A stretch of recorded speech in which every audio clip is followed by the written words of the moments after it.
ነገር ግን ከዛ ከረመዳን በኋላ ቀዷም ከፋራም ግድ ይላል ሰው ስላለፈው ረመዳን ማለት ነው። ያለ ምንም ምክንያት ከሆነ ቀጣዩ ረመዳን ድረስ ያሳለፈው፣ በምክንያት ከሆነ ለምሳሌ ታሞ ከሆነ ቀዷ የሚያወጣበት ጊዜ ሳያገኝ ከሆነ ያለፈበት የዛኔ ቀዷ ብቻ ነው የሚጠበቅበት። ከአሁን ያለውን ረመዳን ይጾምና ቀጣዩን ቀዷ ብቻ ያወጣል። ይሄ ነው። አሰላሙ አለይኩም። መርሐባ ጀዛከላሁ ኸይር። ሰላም ወራህመቱላህ። ጥያቄ ነበረኝ። ምን ይላል? አሁን ክርስቲያንና ሙስሊም አንድ ቤት እየኖሩ እያለ ማለት ነው። ልጅቱ ሰለምቴ ነች ማለት ነው። ክርስቲያን ቤተሰቦቿ ክርስቲያን ናቸው። ከዛ እነዛ ቤተሰቦቿ በጣም አቅመ ደካማ ናቸውና በዛን ሰዓት ልጅቷ የምትሰራው ብር እያገኘች ከዛን ለቤተሰብ መርዳት ከዛን ስረዳቸው እነሱ ደግሞ የሚያደርጉት ብሩን እድር ምናምን የሚባል ነገር አለ እና በእድር ደግሞ የሚባለው የማርያም የሚካኤል የጊዮርጊስ ምናምን ይላሉ ማለት ነው። እና በዛን ሰዓት እነሱ የሚሰጡት የማርያም ደረሰ እንዴ ማርያም ከሆነ ስሟ እድራቸው የማርያም ከሆነ ዛሬ እድር አለብን ምናምን እያሉ ይከፍላሉ ማለት ነው። በዛም ብሩ ደግሞ የሙስሊሟ ነው እና ይሄ እንዴት ይታያል? ሐራም ነው። ለሐራም ነገር መተባበር አይቻልም። አላህ ስብሐነሁ ወተዓላ በቁርአን ላይ ወተዓወኑ ዐለል ቢሪ ወተቅዋ ወላ ተዓወኑ ዐለል ኢስሚ ወልዑድዋን ይላል። መልካም ስራን በመስራት ላይና አላህን በመፍራት ላይ ተባበሩ፣ ኃጢአትን በመስራት ላይና አላህን በማመጽ ላይ ተባበሩ ይላል። ለማርያም፣ ለገብርኤል፣ ለሚካኤል ተብሎ የሚሰሩ ነገራቶች አይቻልም፣ አይፈቀዱም። ስለዚህ ለዚህ ነገር ማገዝ አይቻልም። እሺ ዩዘር ማለት ነው እኔ ያንን ለማለት እሺ እያወራህ ነው እህት። ዩዘር ዲንሰፋል ይዛት ነው። እሺ ሃይ ጥያቄ አለ ቀጥል ማለት ነው። እኔ ብሩን የምሰጠው ለቤተሰብ ያኔ ማስተዳደር ራሳቸውን ስለማይችሉ አቅመ ደካማ ስለሆኑ ያው ለማገዝ ነው እና ይሄን ደግሞ ጥፋት የኔ እንዴት ይታያል? እኔ በጣም ወላሂ ሁሌ ጥያቄ ነው የሚሆንብኝ እና እናቴ ጋር ራሱ በጣም ተጨቃጭቅ ያለውና እናቴ እኔ በቃ እንደዚህ እንትን አለብኝ ትቻት ስትዋት በቃ ታሳዝነኛለች። ደግሞ መቀበሪያ ያጣሁ እኮ ምናምን እያለች በጣም ብዙ ጊዜ ታለቅስብኛለች። ከዛ ስታለቅስ እኔ በዚህ ጉዳይ ብር ሳወጣ አንቺ የምታረጊው ለሌላ ነው፣ ስለዚህ ይሄ ነገር እኔ ወንጀለኛ ያደርገኛል ካላህ ያቀያይመኛል ስላት እንዴት እንደዚህ ትኛለሽ? እኔ ስሙ ነው ማርያም ሚካኤል የሚባለው እንጂ እኮ ይሄ እያመለክን ምናምን አይደለም። እስከዛው እስካለሽ ድረስ ደግሞ ይሄ አምላኪም ሆንሽ ግዴታ ነው። ስለዚህ እንዴት ነው እያልኩ በጣም ብዙ ጊዜ እንጣላለን ማለት ነው። አይቻልም። ቀጣይ ሌላ ጥያቄ። ቤተሰቦቻችሁ ሌላ እምነት ተከታይ ከሆኑ በምድራዊ ህይወታቸው ማገዝ ትችላላችሁ። እናትሽ የሚበላ የሚጠጣ የሚለበስ ቢያስፈልጋት በዚያ ማገዝ ችግር የለውም እኮ በዛ ያንን ነው ብለን እኮ እኛ የምንሰጣቸው ግን የሚያደርጉት አንድ ጊዜ ልጨርስ እህት ታዳምጪ። አንድ ጊዜ ልጨርስ። ቤተሰቦቻችሁ በምድራዊ ህይወታቸው ላይ ከተቸገሩ ማገዝ ትችላላችሁ። አላህ በቁርአን ላይ ሲናገር ወሳሂብሁማ ፊ ዱንያ ማዕሩፋ ይላል። ቤተሰቦችህን በምድራዊ ህይወታቸው በጥሩ ሁኔታ ተኖራቸው ብሎ አዟል። የሚበላ የሚጠጣ የሚለበስ ምድራዊ ህይወቷን ማስኬጃ ቢያስፈልጋት በዚያ መርዳትና ማገዝ ትችላላችሁ። ከዚያ ውጭ ግን ሃይማኖታዊ በሆኑ ነገራቶች፣ አምልኮ ነክ በሆኑ ነገራቶች ማገዝ አይቻልም። ያ ክህደት ስለሆነ እኛ ገብርኤልና ሚካኤልን እንወዳቸዋለን። ነገር ግን ቀናቶችን ለእነርሱ ለይተን ሰጥተን ይሄ ገብርኤል ቀን ነው፣ ይሄ ሚካኤል ቀን ነው፣ ይሄ ማርያም ቀን ነው ብለን ለነዚህ ለፍጥረታቶች የፈለገ ቢጸድቁ ፍጡር ናቸው፣ ከፍጡርነታቸው አይወገዱም። ቀናቶች ሁሉ የፈጣሪ ናቸው። አምልኮ ሁሉ የሚሰራው በእነዚህ ቀናቶች ለአንዱ አምላክ ብቻ ነው። ለተለያዩ ፍጥረታቶች ተለይቶ የተለየ እንዲህ አይነት ተግባራትን እንትን ማድረግ አይቻልም፣ አይፈቀድም። እሺ እሺ شكرا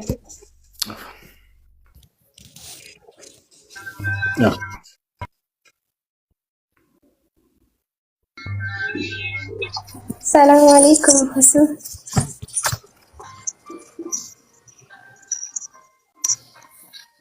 السلام عليكم. وعليكم السلام.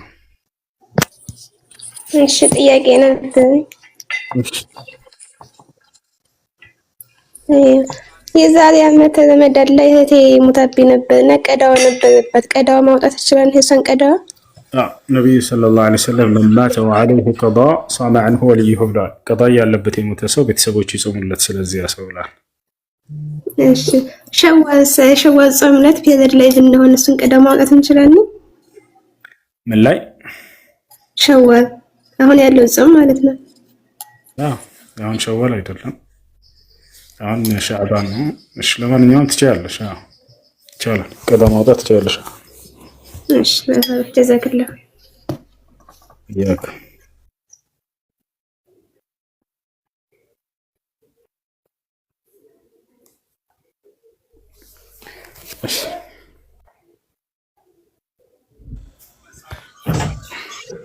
ሰላም አለይኩም ኡስታዝ።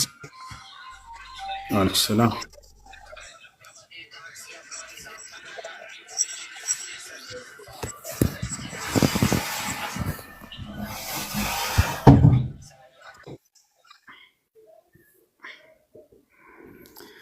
እሺ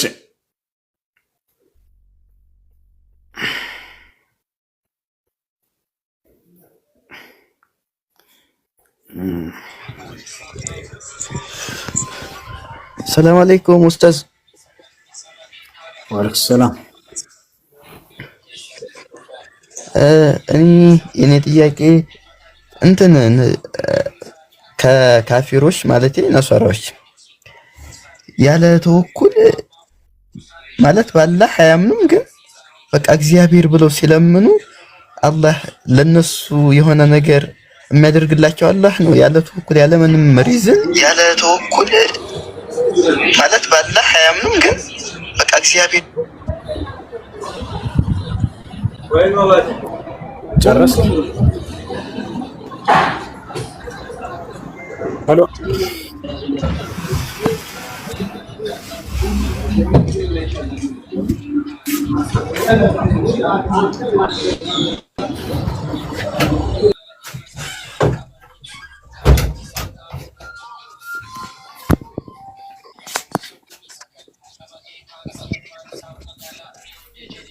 አይሰማም። ጠየቅ አይደለ? ከዚያ በኋላ ሚዩት አድርጉ የሚረብሽ ቦታ ላይ ከሆናችሁ። ለማንኛውም ክርስቲያኖች ከአላህ ውጭ ሌላን አካል እየተጣሩ፣ አይሁዶች ልክ እንዲሁ ቡድሂዝሞች፣ ሂንዱይዝሞች ከአላህ ውጭ ሌላን አካል እያመለኩ እያለ ለእነዚህ ነገራቶች የሚሳካላቸው የሚቀበላቸውና የሚያደርግላቸው ማን ነው ከተባለ የሚያደርግላቸው አምላካችን አላህ ሱብሓነሁ ወተዓላ ብቻ ነው። የፈጠራቸው ማን ነው? እርሱ ነው። ህይወትን የሰጣቸው ማን ነው? እርሱ ነው። ህይወትን የሚነሳቸው ማን ነው? እርሱ ነው። የሚያበላቸው ማን ነው? እርሱ ነው። የሚያጠጣቸው እርሱ ነው።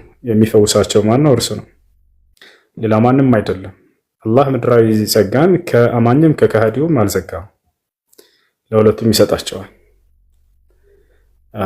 እና ነቢያችን ሰለላሁ ዐለይሂ ወሰለም ኢነላህ ዩዕጢ ዱንያ ሊመን ዩሂብ ወመን ላ ዩሂብ አሉ። አላህ ምድራዊ ጸጋን ለሚወደውም ለማይወደውም ሰው ይሰጣል ብለው ተናግረዋል።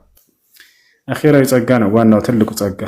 በዚያ ላይ ግን ላመኑ ሰዎች እንጂ ለካዱ ሰዎች ቅንጣት ታክል የላቸውም። ወማ ለሁም ፊል አኺረቲ ሚን ኸላቅ ይላል። በአኺራ ላይ በቀጣዩ ዓለም በመጨረሻው ዓለም ምንም አይነት ዕጣና ድርሻ የላቸውም ብሎ ተናግሯል። አይ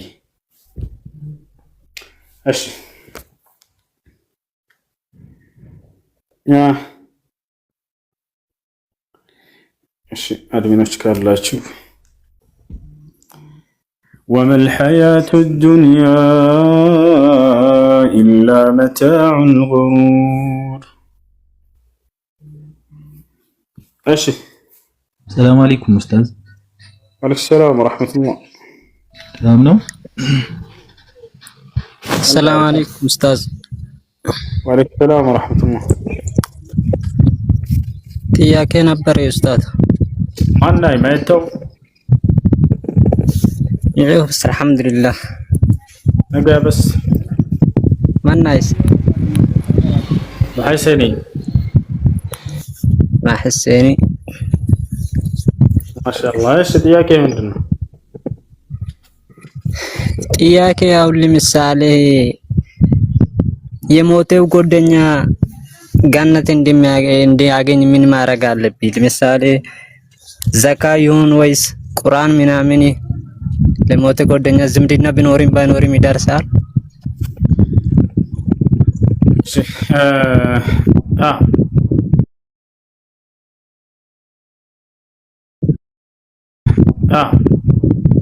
ሙስሊም እስከሆነ ድረስ ለዚያ ሰው ዱዓ፣ እስትግፋር፣ ሰደቃ ብታደርግለት ይደርሳል።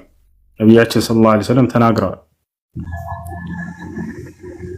ሐዲስ ላይ ምናሉ ሲናገሩ ኢነ ረጁለ ለቱርፈዑ ለሁ ደረጀቱሁ ፊል ጀና ፈየቁል ምን አይነ ሊ ሃዛ ያ ረብ ፈዩቃል ሃዛ ቢእስትግፋሪ ወለዲከ ለክ። አንድ ሰው በጀነት ውስጥ ደረጃው ከፍ ሲደረግለት ይመለከታል አሉ። ከዚያም ይጠይቃል ይህ ስራዬ በየትኛው መልካም ስራዬ ነው ከፍ ያለው ብሎ በሚጠይቅ ጊዜ ይህማ አንተ ከሞትክ በኋላ ልጅህ ለአንተ ባደረገልህ እስትግፋር ነው ይባላል። ስለዚህ ልጆች ለአባት፣ ለእናት፣ ለአጎት፣ ለአክስት፣ ለጓደኞች ይደርሳል። አይ ሰላም አለይኩም ወራህመቱላሂ ወበረካቱ። ኡስታዝ ሰላም ወራህመቱላሂ ወበረካቱ። እዚህ የማን ናችሁ? አልሐምዱሊላህ። ጥያቄ ነበረችን ትንሽ። እሺ አይ ረመዳን እንዴት ነው የሚታየው? ቀዳ ማለት ነው። ቀዳ ነበረብኝ አትልም? እሺ ቀዳ አለብህ። አሁን ጾማ በዚህኛው ወር መጾም ይቻላል አትለ በሻዕባን ምናምን? እሺ ጥያቄ ነበረች በዚህ ወቅት መጣለሁ። እሺ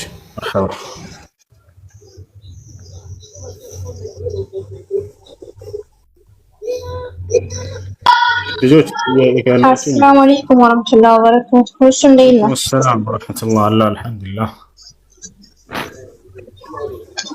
እሱ የዛሬ ዓመት ረመዳን ሴትዮዬ 500 ብር ለእናትሽ 500 ላንቺ አለችና ሰጠችኝ። ከዛም እናቴ ጋር ስለተጣላሁም ክርስቲያንም ስለሆነች ያን 500 ብር ለሌላ ሰው ሰጠሁት ለምስኪኖች። ያ ብር እንዴት ይታያል? እኔ አልተጠቀምኩትም። ለሷ ስጪ የተባልሽውን ለእናትሽ ስጪ የተባልሽውን ለእናትሽ መስጠት ነበረብሽ ክርስቲያን ብትሆንም እንኳን እና ስለዚህ ያንን ገንዘብ አሁን መስጠት አለብሽ ከራስሽ። ምክንያቱም ያን ገንዘብ ለእናትሽ ስጪ ተብለሽ አልሰጠሻትም፣ ለሌላ ሰው ሰጠሻት። እሺ እናቴን ባላናግራት በሷ ምክንያት ጀነት አልገባም?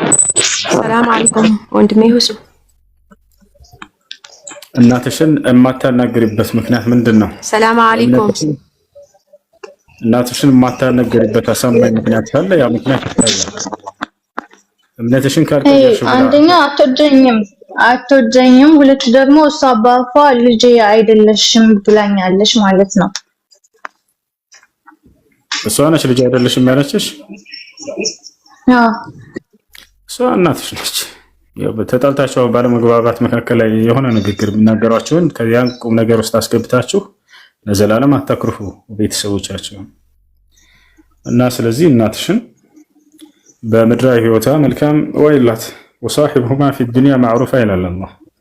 ቤተሰቦቻችሁን በምድራዊ ህይወታቸው በጥሩ ሁኔታ ተኗኗራቸው ብሏል።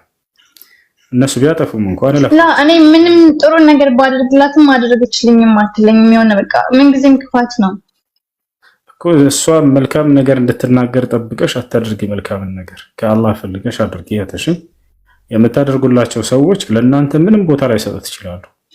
ጭራሽ እናንተን ዝቅ አድርገዋቸው ሁሉን ነገር ለአላህ ብዬ ትቼው በቃ በገንዘብም ሆነ በምንም ነገር እየረዳኋት እያለ ለአባቴ ልጅህ እንደዚህ አድርገኝ፣ ልጅህ እንደዚህ አድርገኝ በቃ። አሁን ላይ ግን ምንም ማናገር አልፈለኩም። ገንዘቡን እሺ መልሳለሁ፣ 500 ብሩን ሰጣለሁ። ግን ባላናገራት በእሷ ምክንያት ጀነት አልገባም የሚለውን ብቻ ነው የምፈልገው። ማናገር አለብሽ እህት። ወላሂ ተጣልቶ ለሁል ጊዜ መቆየቱ አግባብ አይደለም በእስላም። አላህ በህይወት እስካለሽ ድረስ ለወላጅሽ መልካም እንድትውይ ያዘሻል። ቆይ እንዳታወርዱት የህፃን ልጅ ድምፅ። ማን ነው? የቱ ጋር ነው የሚቀራው? የምትቀራው ልጅ አለ? የትኛው ነው ሲቀራ ነበር? አሎ هتسمع كلامي ولا؟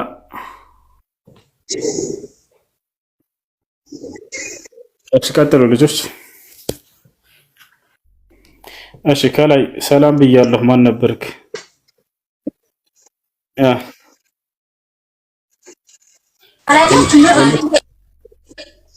እሺ ይሰማል። ቀጥሉ። ሰላም አለይኩም ወራህመቱላሂ ወበረካቱሁ። ወአለይኩም ሰላም ወራህመቱላሂ ወበረካቱ። አምናው ማለት ነው አምና ረመዳን ላይ እርጉዝ ነበርኩኝ ነፍሰ ጡር ነበርኩና 3 ቀን ቀዳ ገባብኝ ማለት ነው። አሁን ደግሞ አራስ ነኝ እና እያጠባው መጾም አልቻልኩም። እንዴት ማድረግ ነው ያለው? በሚመቻችልሽ ጊዜ መጾም ቀጣ ጠብቀሽ ነብያችን ሰለላሁ ዐለይሂ ወሰለም አላህ ሱብሓነሁ ወተዓላ በቁርአን ላይ ፈመን ካነ ሚንኩም መሪዳን አው ዐላ ሰፈሪን ፈዒደቱ ሚን አያሚን ኡኸር ብሏል። ከእናንተ በጾም ቆይታ የታመመ ሰው ካለ ወይም ጉዞ ላይ የሆነ ሰው ካለ እነዚህን ቀናቶች ቆጥሮ በሌላ ቀን ይጾም ብሎ ተናግሯል። ስለዚህ በሚመቻችላችሁ ጊዜ መጾም እኮ አሁን ይሄኛው ረመዳን ከእንትን ካለ በኋላ እንጂ ዘንድሮ በዚህኛው ነው መጾም ያለብኝ አሁን ላይ ሳይገባ። ከቻልሽ አሁን መጾም አለብሽ። ካልቻልሽ አሁን ደግሞ የአሁኑ ረመዳንን ትጾሚና ከዚያ በኋላ ትጾሚያለሽ ጊዜ ስታገኝ ጊዜ። አላህ ይስጥልኝ። እሺ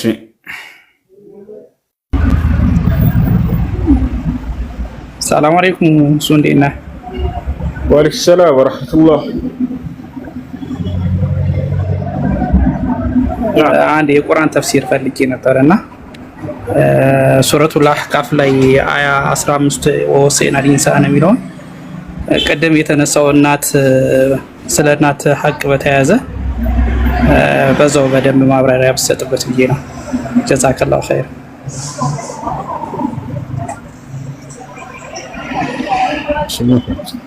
ማለት በሱ ላይ ማወቅ የምትፈልገው ነገር ካለ ረጅም ነው አንቀጽ። ወሰይና ሊንሳነ ቢዋሊደይሂ ኢሕሳና حملته أمه كرها ووضعته كرها وحمله وفصاله 30 شهرا حتى إذا بلغ أشده وبلغ 40 سنة قال ربي أوزعني أن أشكر نعمتك التي أنعمت علي وعلى والدي وأن أعمل صالحا ترضاه وأصلح لي في ذريتي إني تبت إليك وإني من المسلمين أولئك الذين نتقبل عنهم أحسن ما عملوا ونتجاوز عن سيئاتهم في أصحاب الجنة وعد الصدق الذي كانوا يوعدون والذي قال لوالديه أف لكما تعدانني أن أخرج وقد خلت القرون من قبلهما استغيثان الله إنك آمين إن وعد الله حق يقولون هذا إلا أساطير الأولين أولئك الذين حق عليهم القول يا للنكر السلام عليكم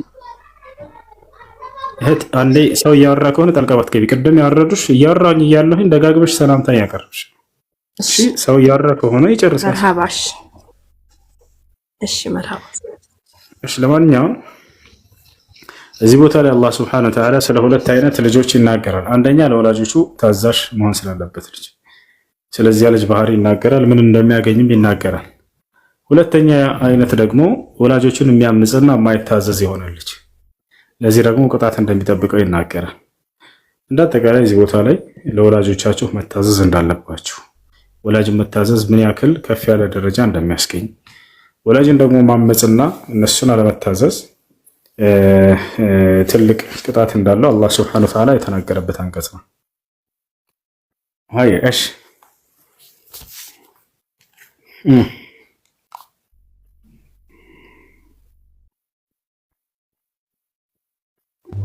ሰላም አለይኩም ወራህመቱላህ። ወአለይኩም ሰላም ወራህመቱላህ ወበረካቱ። ኡስታዝ እኔ አንድ ጥያቄ ነበረኝ። እሺ የሆነች እህታችን በውስጥ መታ ብዙ ጊዜ ጥያቄ እየጠየቀችኝ ነበርና እኔም የቻልኩትን እየነገርኳት ነበር። አሁን እዚህ ላይ አይታኝ በውስጥ እያወራችኝ ንገርልኝ እየሰማው ነው እያለች ነበር። እሺ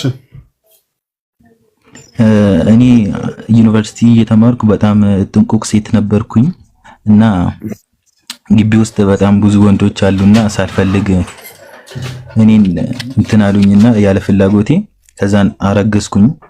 ያኒ ከዛ በኋላ ከወለድኩኝ በኋላ ሌላ ሰው አገባውኝና እኔ የወለድኳት ልጅ ትልቁና ለትዳር ደርሳ የአሁዱ ባለቤቴም ኒካሊ አስራት ተዘጋጅተን ምናምን ያኒ ከዛ በኋላ የድሮ የደፈራትና የልጁ አባት መጣና እኔ ነኝ ኒካ ማስረው ምናምን እያላት ነበርና ማን ነው ኒካ ማሰር ያለበት ለማለት ነው። በእሱ የአባትነት መጠሪያ የለውም፣ አባት አይደለም።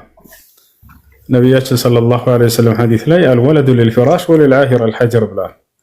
ልጅ የሚገባው ሸሪዓዊ በሆነ መንገድ በፍራሽ ላይ ወይንም በሐላል መንገድ ለወለደ ሰው ብቻ ነው ብለዋል። ከዚያ ውጭ ለሆነ ሰው ግን ቅጣት ነው የሚገባው፣ ግራት ነው የሚገባው ብለው ተናግረዋል። ስለዚህ ያ ሰው የአባትነት መጠሪያ የለም። በዑለሞች መካከል ሁለት ሀሳብ አለ። ግማሽ ዑለሞች አባት ይሆናል ኃጢአቱ እንዳለ ሆኖ ብለው የተናገሩ አሉ። ነገር ግን ያ የሚሆነው መቼ ነው? ከዚያ ከሰው ብቻ እርግዛ ከሆነች ሴት ነው። ነገር ግን ብዙ ሰው ከሆኑ የደፈራት ሰዎች እንዳልከው ብዙ ሰዎች እንደዚህ ከሆነ የዚያኔ አባት ተብሎ የመጠራት ምንም አይነት መብት የለም። እንዳጠቃላይ ልጅትን ማን ነው የሚድራት ከተባለ ሸሪዓ ፍርድ ቤት ነው። ነቢያችን ሰለላሁ ዐለይሂ ወሰለም ሐዲስ ላይ ሲናገሩ ምን አሉ? አስልጣኑ ወልዩን ሊመን ላ ወልየ ለሁ አሉ። ከቤተሰቡ ወኪል የሌለው የሸሪዓ ፍርድ ቤት ባለስልጣን ቃዲ እርሱ ወኪል ይሆናል ብለው ተናግረዋል። ስለዚህ በአቅራቢያ ወደሚገኝ ሸሪዓ ፍርድ ቤት ሄዳ እሱ ነው ከሚያስረው። አይ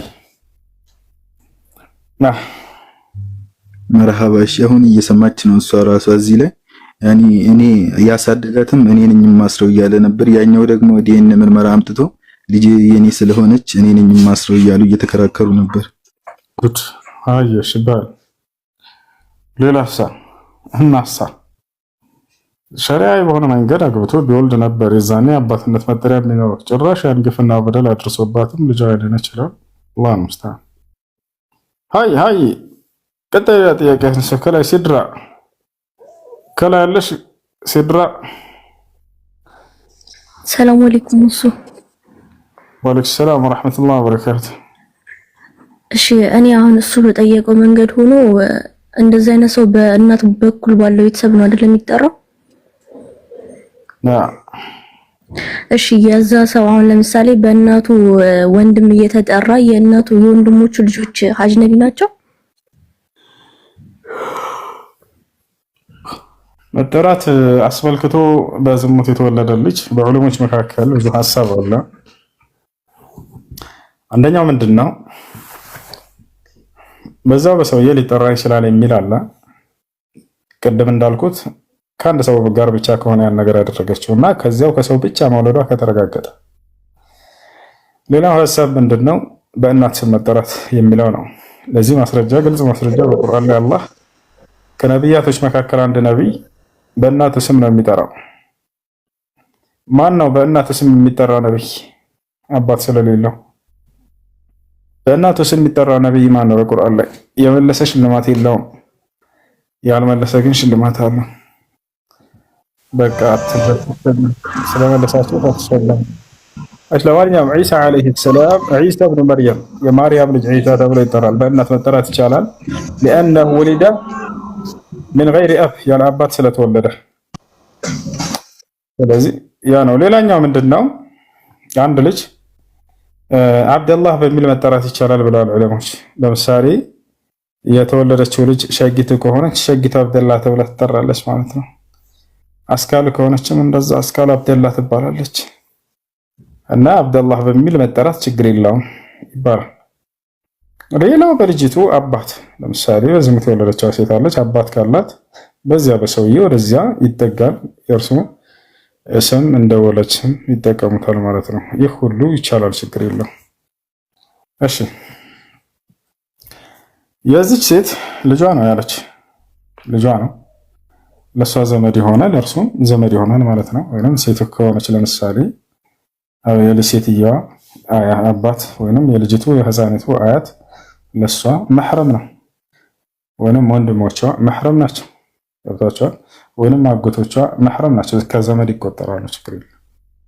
እሺ ምክንያቱም የእናት መሆኑን ያረጋግጣል ኢስላም፣ ከእናት መወለድ ያረጋግጣል። እሺ አይ ልጆቹ ያውን ያጎትየው ልጆች አጅነቢ ናቸው? ያጎት ልጅ አጅነቢ ነው። እሺ ጀዛከላህ ወያኩ።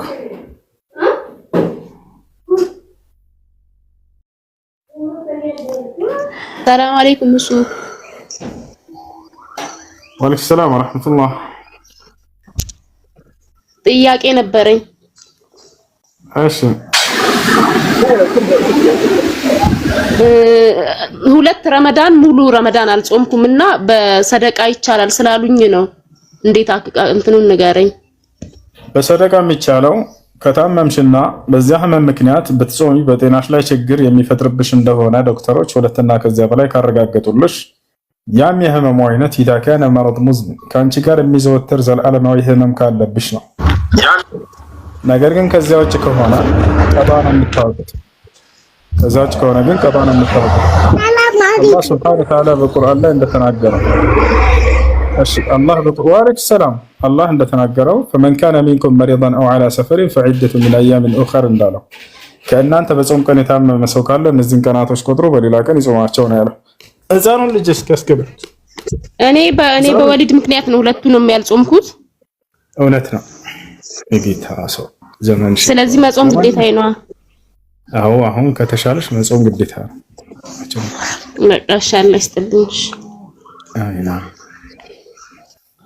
ሰላም አለይኩም። ሰላም ወራህመቱላህ። እንዴት ነው ወንድሞች? ሰላም አልሐምዱሊላህ አለን አልሐምዱሊላህ። ጥያቄ ነበረኝ።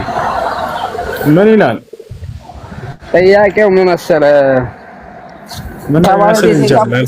ከባለቤቴ ጋር በአንዳንድ ነገሮች አልተግባባንምና ከዛ በኋላ ተጣላን። ማናሸነፈ? እሺ ፈተና አድርገው ወደ ሌሎች ስላሉ ፈታዎች ካልኳ በኋላ መመለስ እችላለሁ ወይ? ረጃቱ ብላት ኒካው ትክክል ይሆናል ወይ ብዬ ልጠይቅ ነው። እሺ አብራችሁ ኖራችኋል ከዚህ በፊት ወይንስ ኒካው በአየር ላይ ነው? ላ ኖረናል 1 አመት ከምናምን። በጣም እንደሱ ከሆነ የመጨረሻ ፍቻ አይደለም አይደል? ይሄ የመጀመሪያ ነው። የመጀመሪያ ነው። ስለዚህ በዒዳ ጊዜ ረጃቱ ማለት ትችላለህ ኒካው ስላላለቀ። የዒዳው ጊዜ አንድ ባል ሚስቱን ከፈታት 3 ሀይድ እስክታይ ድረስ ባለው ጊዜ ነው።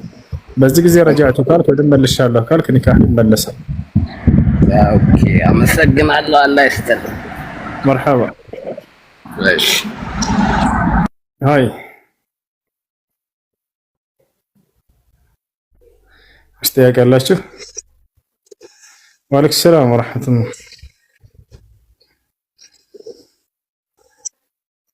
አልሐምዱሊላህ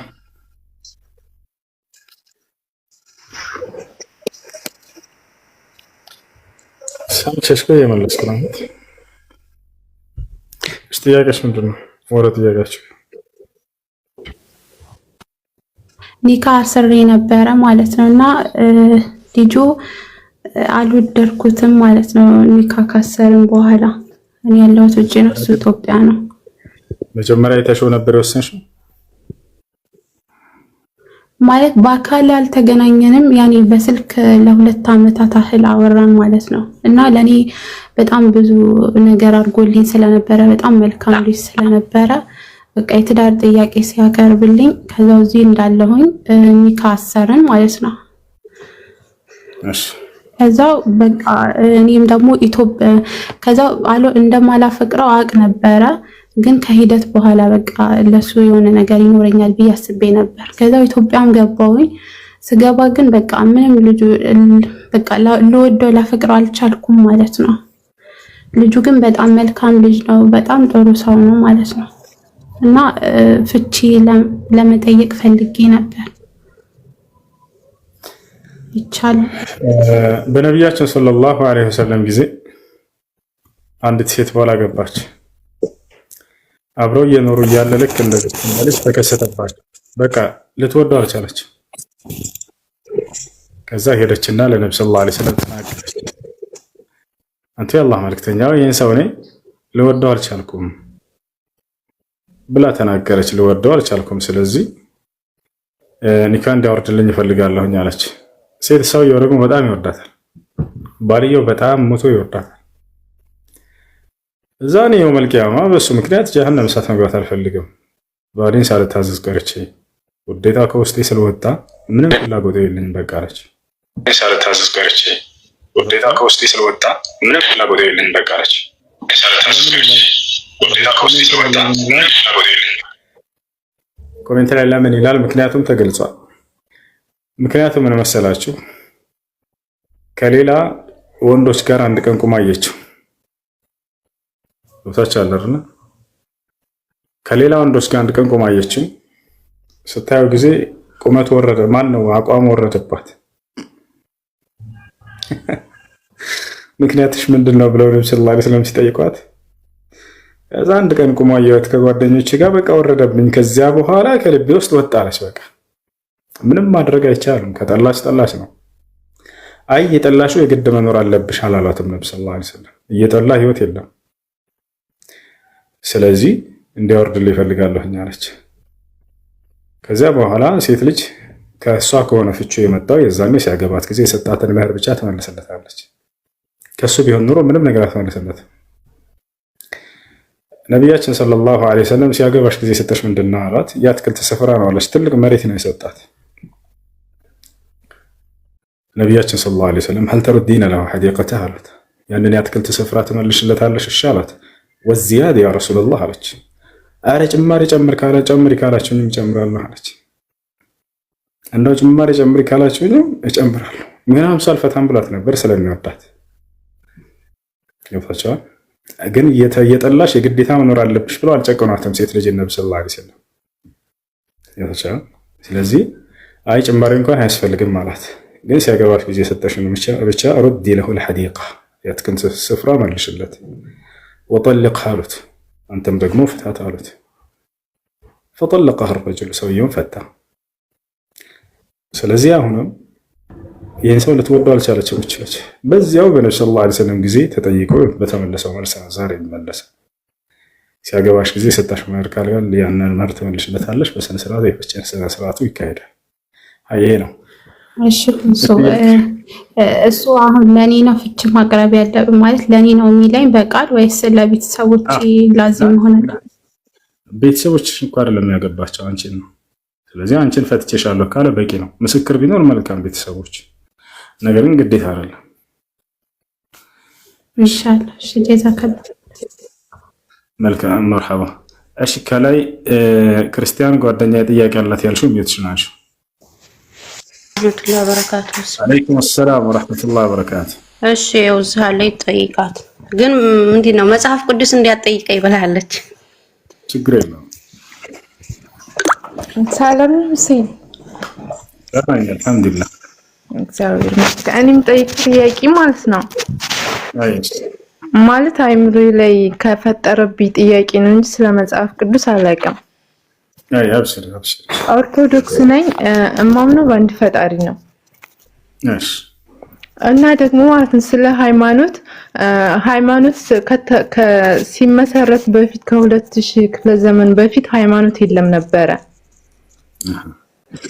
ከዛም በኋላ ሃይማኖት እንዴት እንዲከፋፈል ለምን ፈጣሪ አንድ ከሆነ እንዲከፋፈል ለምን ፈጣሪ ፈቀደ? ሁለተኛ ጥያቄ ደግሞ ማለት ነው መጀመሪያ ክርስቲያን በ2000 ክፍለ ዘመን ተመስርቶ ሙስሊም እስከሚመሰረት ባለው መካከል ያኔ ምንድን ነበረ ማለት ምንድን ነበር ምክክራቸው እነሱ በመካከል ማለት ነው?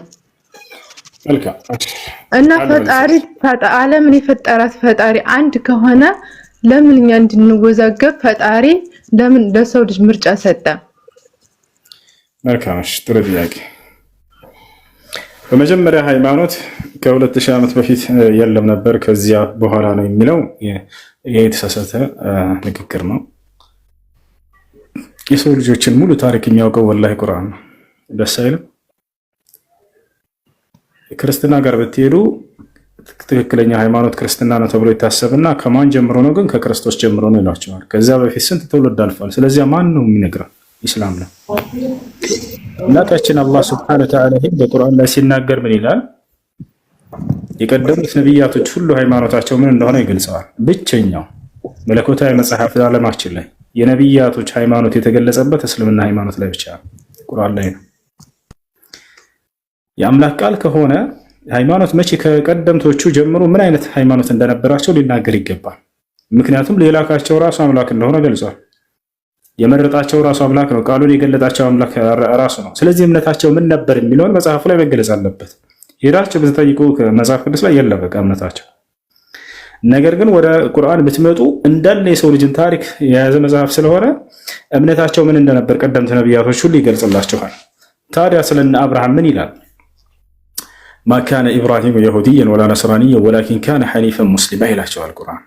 አብርሃም አይሁድ አልነበረም፣ ክርስቲያንም አልነበረም፣ አጋሪም አልነበረም። ነገር ግን ወደ እውነት የተዘነበለ ሙስሊም ነበር ይላል ቃል በቃል። ከአብርሃም በፊት ስላሉት ትውልዶች ሃይማኖት ተናግሯል ወይ? አዎ ተናግሯል። ስለማን? ኖህን እንውሰድ። ኖህ ከአብርሃም በፊት የነበረ ሰው ነው። ኖህ ራሱ ቃል በቃል ሲናገር ምን አለ? ወኡሚርቱ አን አኩነ ሚነል ሙስሊሚን ይላል። እኔ ከሙስሊሞች እንደሆን ታዘዝኩ አለ። ያቸው ከአብርሃም በኋላ የመጡት ነቢያቶች እነ ሙሴ እንዲሁም ደግሞ ሌሎችም ነቢያቶች እነ ዮሴፍ ሁላቸውም ሃይማኖታቸውን ገልጸዋል ወይ? አዎ ገልጸዋል። ያዕቆብን ጀምረን ያዕቆብ ሲናገር ምን አለ? ወያዕቆብ ያ በንየ ኢነላህ አስጠፋ ለኩም ዲን ፈላ ተሙቱነ ኢላ ወአንቱም ሙስሊሙን አለ። ያዕቆብ ለልጆቹ ምን አላቸው? ልጆቼ ሆይ እነሆ አላህ እንደ ሃይማኖትን መርጦላቸዋል፣ አደራ ልጆቼ ሙስሊሞች ሆናቸው እንጂ አትሙቱ አላቸው ይላል። ከያዕቆብ በኋላ ማን መጣ? ዮሴፍ መጣ። ዮሴፍ ምን አለ? ተወፈኒ ሙስሊመን ወአልሂቅኒ ቢሷሊሒን አለ። አምላኬ አላህ ሆይ ሙስሊም አድርገህ ግደለኝ አለ ይላል። ከዚያ በኋላ እነማን መጡ? ሙሴ መጣ። ሙሴ ለህዝቦቹ ምን አላቸው? ወቃለ ሙሳ ሊቀውሚሂ ኢንኩንቱም አመንቱም ቢላሂ ፈዐለይሂ ተወከሉ ኢንኩንቱም ሙስሊሚን፣ ህዝቦች ሆይ ሙስሊሞች እንደሆናችሁ በእርሱ በአላህ ላይ ተመኩ አላቸው ይላል። ታዲያ ህዝቦቹ ሙስሊሞች ነን ብለዋል ወይ? አዎ ብለዋል። ረበና አፍሪግ ዐለይና ሰብረን ወተወፈና ሙስሊሚን፣ ጌታችን አላህ ሆይ ሙስሊም አድርገህ ግደለን አሉ ይላል የሙሴ ህዝቦች። ከዚያ በኋላ እነማን መጡ? እና መሲሁ መጣ። እንደው ዋና ዋናዎችን ልግለጽላችሁ ብዬ ነው። የመሲሁ ተከታዮች እምነታችን ምንድን ነው አሉ? ቃል በቃል ሙስሊሞች ነን ይላሉ። ወኢዝ አውሐይቱ ኢለል ሐዋርይን አን አሚኑ ቢ ወቢረሱሊ ቃሉ አመና ወሽሀድ ቢአንና ሙስሊሙን፣ እኛ ሙስሊሞች መሆናችንን መስክርልን አሉ ሐዋርያቶች ይላል።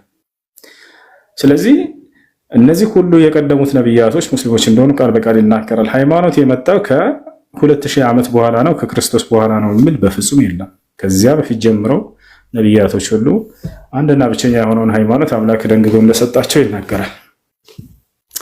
አምላክ የደነገገው ሃይማኖት እንዳለ በቁርአን ላይ ታገኛላችሁ። ሰው ሰራሽ አይደለም ሃይማኖት፣ ምድር ላይ አይደለም ሰዎች የፈበረኩት። አየሽ፣ አምላክ ራሱ ደንግጎ ለነቢያት እንደሰጣቸው።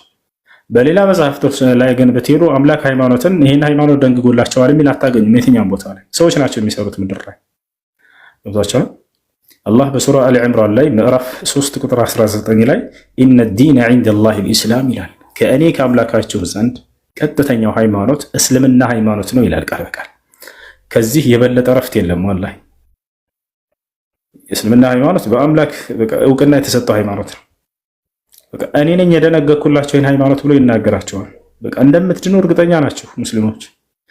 ምክንያቱም አምላክ ነው የደነገገው። ሰው ምድር ላይ ሄዶ ሰርቶላችሁ ወይንም ደግሞ የሆኑ ሂደህ ጥቅስ ፈልገህ አንጋግተህ ከዚያ ጥቅስ ብለህ ፈልገህ የምትገልጸው ሃይማኖት አይደለም። በቃ አምላክ ራሱ እኔ እስልምና ሃይማኖትን የወደድኩላችሁ ብሎ ቃል በቃል የሚናገርበት ሃይማኖት ነው። በሱረቱል ማኢዳ ላይ ሲናገር ወረዲቱ ለኩሙል ኢስላመ ዲና ይላል። እስልምናን ሃይማኖት ብቻ ወደድኩላችሁ ብሎ ይናገርለታል። ያው በቃ አምላክ እውቅና የሰጠው ብቸኛው ሃይማኖት ይሄን ይመስላል። አይ እና አምላክ አላህ ጥሪ አድርጎላቸዋል ወደዚህ እምነት እንድትመጡ ሙስሊሙን ይላል። አደራ ሙስሊሞች ሆናችሁ እንጂ አትሙቱ እያለ ይናገራል። ነቢያቶችም ልክ እንዲሁ። እሺ አንተም እያልክ ያለው ማለት ነው ይናገራል ይላል ነው የምትላ። እኔ ደግሞ አሁን የማምነው በአንድ በፈጣሪ በእግዚአብሔር ነው። እነሱ እግዚአብሔርም እኮ ማለት አወራረዱ እኮ የእናንተ ሃይማኖት እና የኛ ሃይማኖት እኮ አወራረዱ አንድ ነው ማለት። እናንተ ስለ ድንግል ማርያም ታውቃላችሁ፣ እኛም እናውቃለን። አወራረዱ እኮ አንድ ነው። እናንተ ይላል አሁን ኦርቶዶክስ ካንተ ጋር ሲከራከሩ ማለት ነው እነሱ ማለት ጌታ ሰው ነው ብለው ባይምሯቸው ስለሚያስቡ ነው እንጂ የኦርቶዶክስ ፈጣሪም እኮ እግዚአብሔር ነው። የእናንተ ፈጣሪ አላህ እንደሆነው ማለት ነው። አንዴ እሺ ይኸውልሽ መጽሐፍ ቅዱስ ላይ የትኛውም እምነት ሃይማኖት ይሄን ሃይማኖት ተከተሉ ብሎ እግዚአብሔር አልደነገገም። እንጂ እግዚአብሔርን የምትወጂ ከሆነ መጽሐፍ ቅዱስ ላይ የትኛውም ቦታ ላይ እግዚአብሔር ክርስቲያን ሆኖ ብሎ አላዘዘም። ነገር ግን በቁርአን ላይ አላህን ስንመጣ ጊዜ የደነገገልንን ሃይማኖት ራሱ እውቅና ይሰጠዋል። እኛ አይደለንም ሄደን ፈልገን ጥቅስ ፈልገን በቃ ይሄ ሃይማኖት ትክክል ነው የምንለው። ራሱ ነው ያስቀመጠልን። ምን አለ? እስልምና ሃይማኖት ትክክለኛ ሃይማኖት ነው፣ እርሱን ተከተሉ ብሎ ያዘዘን እርሱ ነው። በመጽሐፍ ቅዱስ ላይ ከኦሪት ዘፍጥረት እስከ ራዕይ ድረስ እግዚአብሔር ክርስቲያን ሆኖ ክርስትና ሃይማኖት ትክክለኛ ሃይማኖት ነው ያለበታል ወይ? የለም በፍጹም። አየሽ፣ እሱ ጋር ነው ትልቁ ችግር። ታዲያ የት ነው ክርስትና ከተባለ የሐዋርያት ሥራ ምዕራፍ 11 ቁጥር 36 ላይ ደቀ መዛሙርቱም ለመጀመሪያ ጊዜ በአንጾኪያ ለአንድ ዓመት ያክል ተሰበሰቡ። በዚያም ክርስቲያን ተባሉ ይላል። ባዩ ማን ነው? እግዚአብሔር ነው ወይ? ላ አይደለም። እሺ ነቢያቶች ነው ወይ? ኧረ አይደሉም። እሺ ታዲያ ክርስቶስ ነው ወይ? ላ እሱ ካረገ በኋላ ነው። እንዳውም ጠላቶች ናቸው ክርስቲያን ብለው የሰየሟቸው በስድብና በማንቋሸሽ መልክ። ከዛ ያንን በቃ ሃይማኖታችን ነው ክርስትና ብለው ተቀበሉ። ከማን? ጠላቶች ስለጠሯቸው በዚያ ማለት ነው። አስቢው፣ ጠላት መጥቶ የክርስቶስ ተቃዋሚ የሆኑ ሰዎች መጥተው በስድብ መልክ ስም ያንን ነገር እንደ ሃይማኖት አድርጎ መቀበል አይከብድም? እስላም ጋር በፍጹም መነጻጸር አይደለም። ኢስላምን አምላክ ራሱ ነው ሙስሊሞች ብሎ የሰየመን። ሁወ ሰማኩሙል ሙስሊሚን ይላል። እኔ ሙስሊሞች ብዬ ሰይሜያችኋለሁ ብሎ ይናገረናል። አምላክ የተሰጠ ስያሜ ነው እርሱ። አይ ሌላ ጥያቄ? ሰላም አለይኩም። ሰላም። የኔ ጥያቄ ሰላት ስንሰግድ አሁን ዙሁር ከሆነ ዙሁር ላይ ተፈልሰበ ሰላተ ዙሁር 40 ረካ፣ አስርም ከሆነ 10 ማለት አለብን የለብንም? የለባችሁም። قال النبي صلى الله عليه وسلم إنما الأعمال بالنيات وإنما لكل امرئ ما نوى والنية معناه والقصد في القلب. قال أهل العلم النية هات متى رجعلي ها متى رجعت الشيء كجبات مربش بتاعه ነቢያችን ሰለላሁ ዐለይሂ ወሰለም إنما الأعمال بالنيات አሉ። ማንኛውም ስራ ትክክለኛ ሊሆን የሚችለው በንያ ሲሰራ ጊዜ ነው አሉ። ወኢነማ ሊኩል እምሪእ ማ ነዋ፣ ሁሉም ሰው የነየተውን ያገኛል አሉ። ንያ ማለትን ማለት ነው። ንያ የአረብኛ ቃል ነው። ትርጉሙ ምን ማለት ነው ከተባለ ንያ መዕናሁ አልቀስዱ ፊል ቀልብ፣ በልብ ማሰብ ማለት ነው። ያን የምትሰራውን ስራ እንደምትሰራ በልብህ ማሰብ፣ ለአላህ ብለህ አምልኮ እየፈጸምክ መሆኑን እየሰራህ መሆኑን ማሰብ፣ ይሄ ነው ተቻለ አይደል?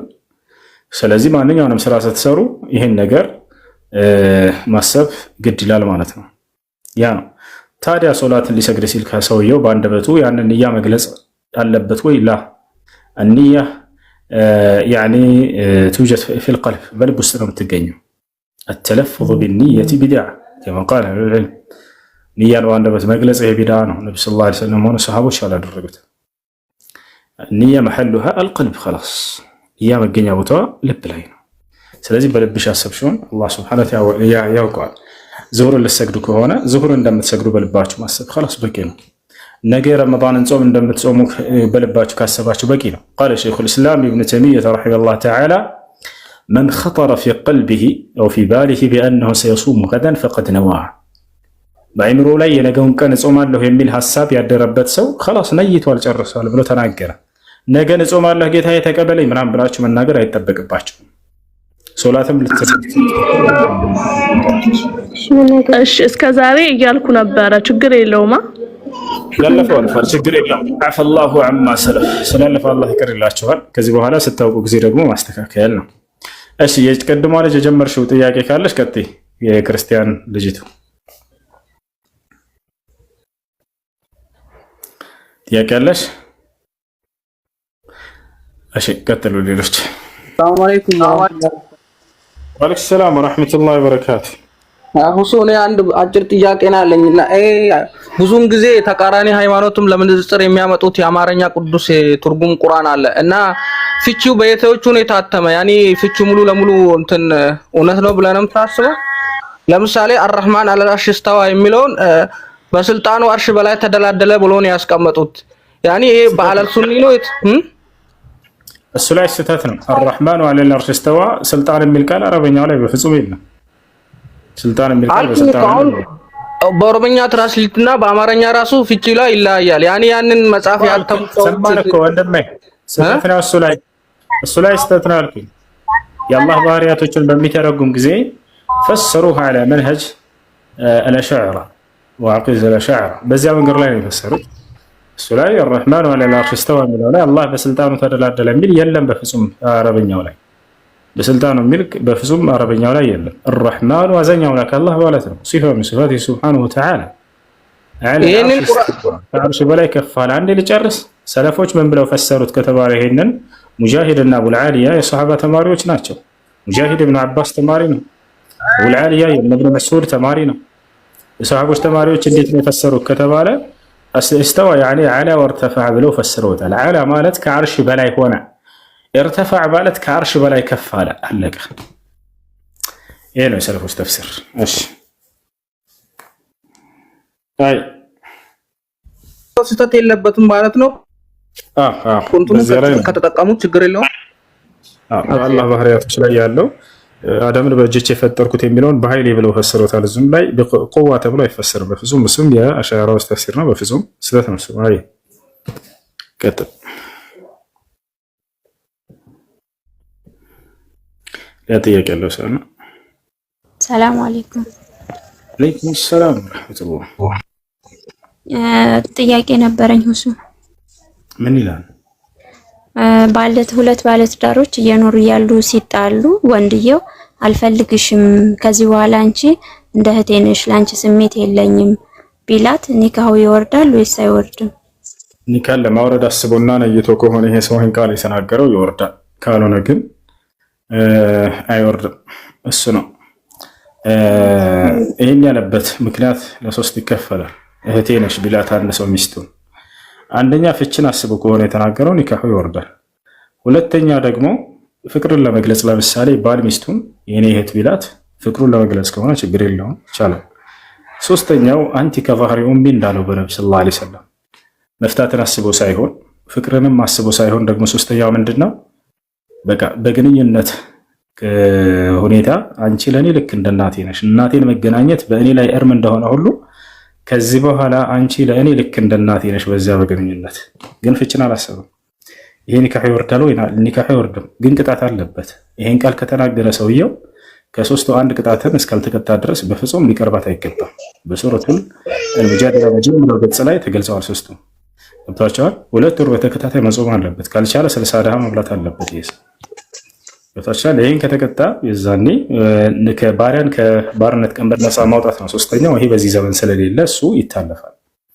ስለዚህ ከቻለ 2 ወር ይጾማል፣ ካልቻለ ደግሞ ለ60 ድሃዎች ይመግባል ማለት ነው። ከዚያ በኋላ ከእርሷ ጋር መኖር ይችላል። ያ ነው እና ይህ ንያው ከሶስቱ የትኛው ነው ተብሎ ይጠየቃል። መጀመሪያ ፍችን አስቤ ነው ካለ ወዲያው ይወርዳል ወይ ታዲያ ከተባለ ለሁለት ይከፈላል። እሱ ምናልባት ተጣልተዋል ስላልሽ በዚያ ቅጽበት ላይ በጣም ተናዶ ራሱን ከመቆጣጠር ውጭ በወጣበት ሁኔታ ከሆነ የተናገረው ኒካሁ አይወርድም። ፈትቻለሁ ቢልም ራሱ ልብ በሉ በዚያ ቅጽበት መርፉዕ ቀለም ስለሚሆን የሰው ልጅ ሲናደድ ጊዜ ንዴቱ ራሱን ከመቆጣጠር ውጭ የሚያስወጣበት ጊዜ አለ። ምንድነው ያልከው ተብሎ በኋላ ቢጠየቅ ከተረጋጋ በኋላ ያለውን እንኳን የማያስታውስበት ቅጽበት አለ አይደል? በዚያ ቅጽበት ላይ ሆኖ ከሆነ የሚናገረው አያዝበትም። ላ ይحكم على يعني قول በንግግሩ ላይ ፍርድ አይሰጥበትም። ነገር ግን ራሱን በመቆጣጠር የሚችልበት ቅጽበት ከሆነ ረጋ ብሎ አስቦበት የተናገረው ከሆነ የዛኔ ይወርዳል። እሺ እኔ ወስላም ማብራር መርሐባ። እሱ መጀመሪያም መወድሽ መስሎኝ ነበር ያገባሁሽ እና በኋላም በቃ ሳይው ላንቺ ስሜት የለኝም ለዛ ነው አልወድሽም፣ አንቺ ጥሩ ሰው ነሽ ግን በቃ ልወድሽ አልቻልኩም እና እንደ እህቴ ነሽ ይላታል። ለዛ ነው እንደ ማለት ነው። በሶስት መንገድ ከሶስት መንገድ አይወጣም። ወይ ፍችን አስቡበት ከሆነ ይጠየቅና ፍችን አስቤ ነው እንደዛ ያልኩት ካለ ኒካው ይወርዳል። ፍቅርን ለመግለጽ ነው እህቴ ያለው እንዳንል ይሄ ቦታ አይደለም፣ አሁን ፍቅርን እየገለጸ አይደለም።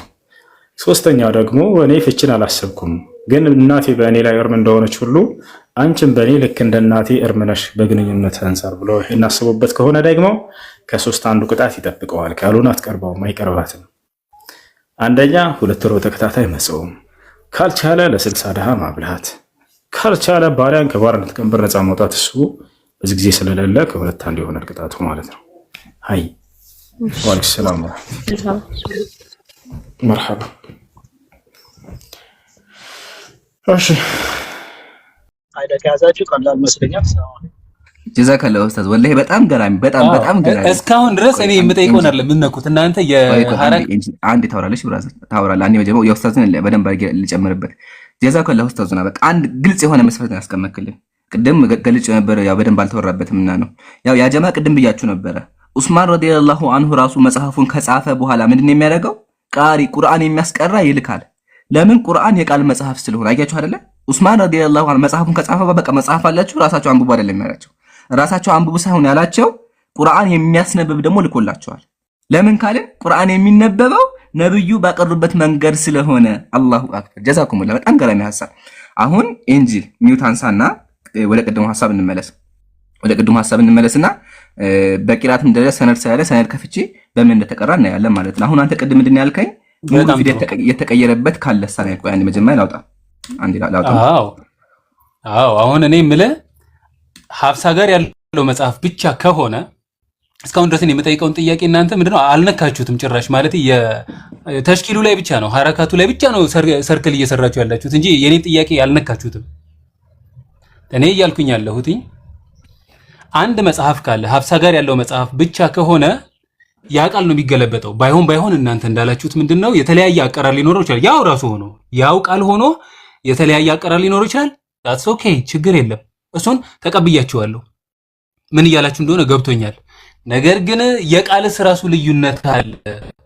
በቃል የአናባቢ ምናምን የነቁጣ ምናምን ሳይሆን ቃሉም ራሱ የሌለ ያለ ከሆነ ወይም ደግሞ ከጎደለ ወይም ደግሞ ከተጨመረበት ይሄስ መበረዝ አይደለም ወይ ነው ብለ? እሺ መበረዝ አይደለም ካልከኝ ሐፍሳ ጋር አንድ መጽሐፍ ብቻ አይደለም ወይ ያለው? ልመልስልሽ አዳምጥ። አልহামዱሊላህ ወከፋ መጀመሪያ ባክኤንድ ፎርዝ ብናደርገው ይሻላል። አንድ አዳምጥ። መበረዝ አይደለም። ለመቶኛ ጊዜ ደግምልሃለሁ። መበረዝ አይደለም።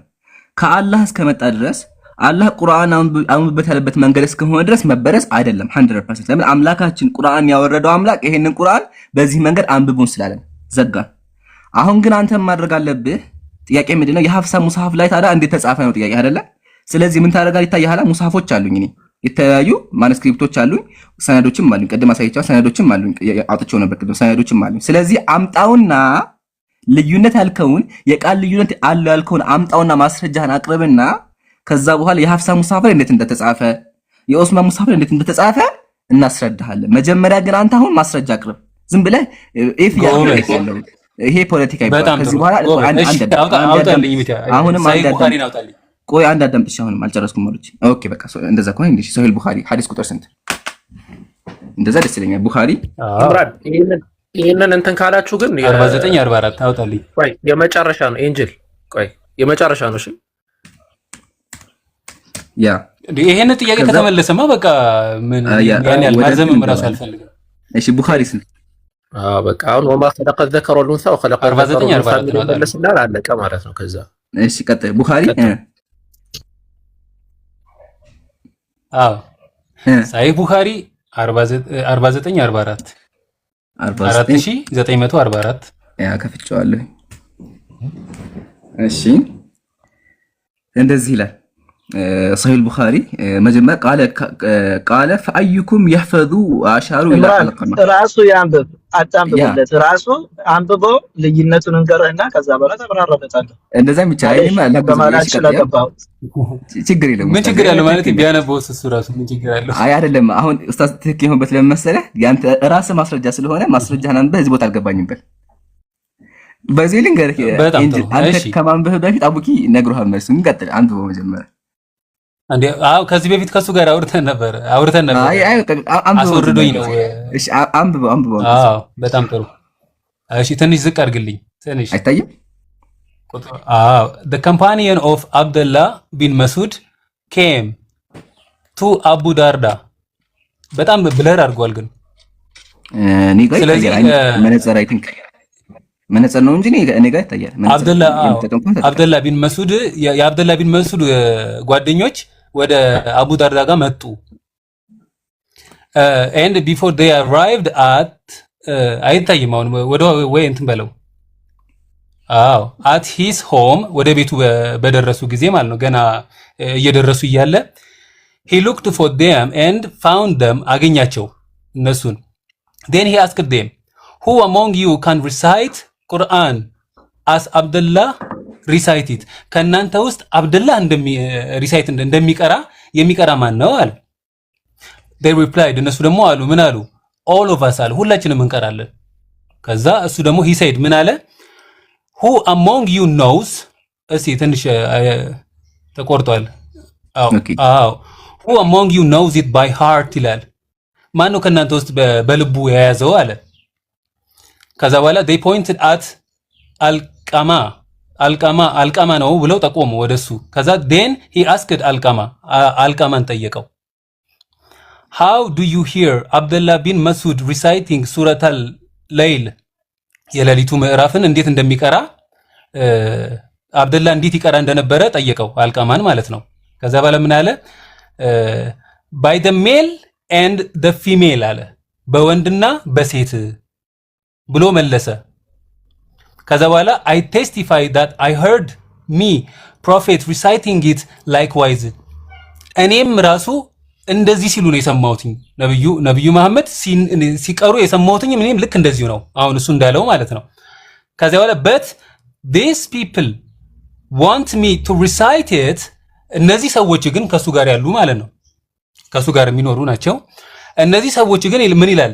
and by him who created male and female እነዚህ ሰዎች ግን ወንድና ሴትን በፈጠረው ትንሽ ወደ ላይ ቀና አድርግልኝ በፈጠረው ብዬ እንድቀራ ይፈልጋሉ። ቀና አድርግልኝ ትንሽ ይከለለ ነው ጽሁፉ ምን ነው ይከለለ ቀና ትንሽ ወደ ላይ ቀና ይሄ ያንተ ስም ከለ አዎ ከዛ በኋላ ቀና አድርገው ምንድነው አዎ በቃ እሺ ቆይ እንደዚህ ለግልክ by Allah wallahi አለ by Allah wallahi I will not follow them ይላል።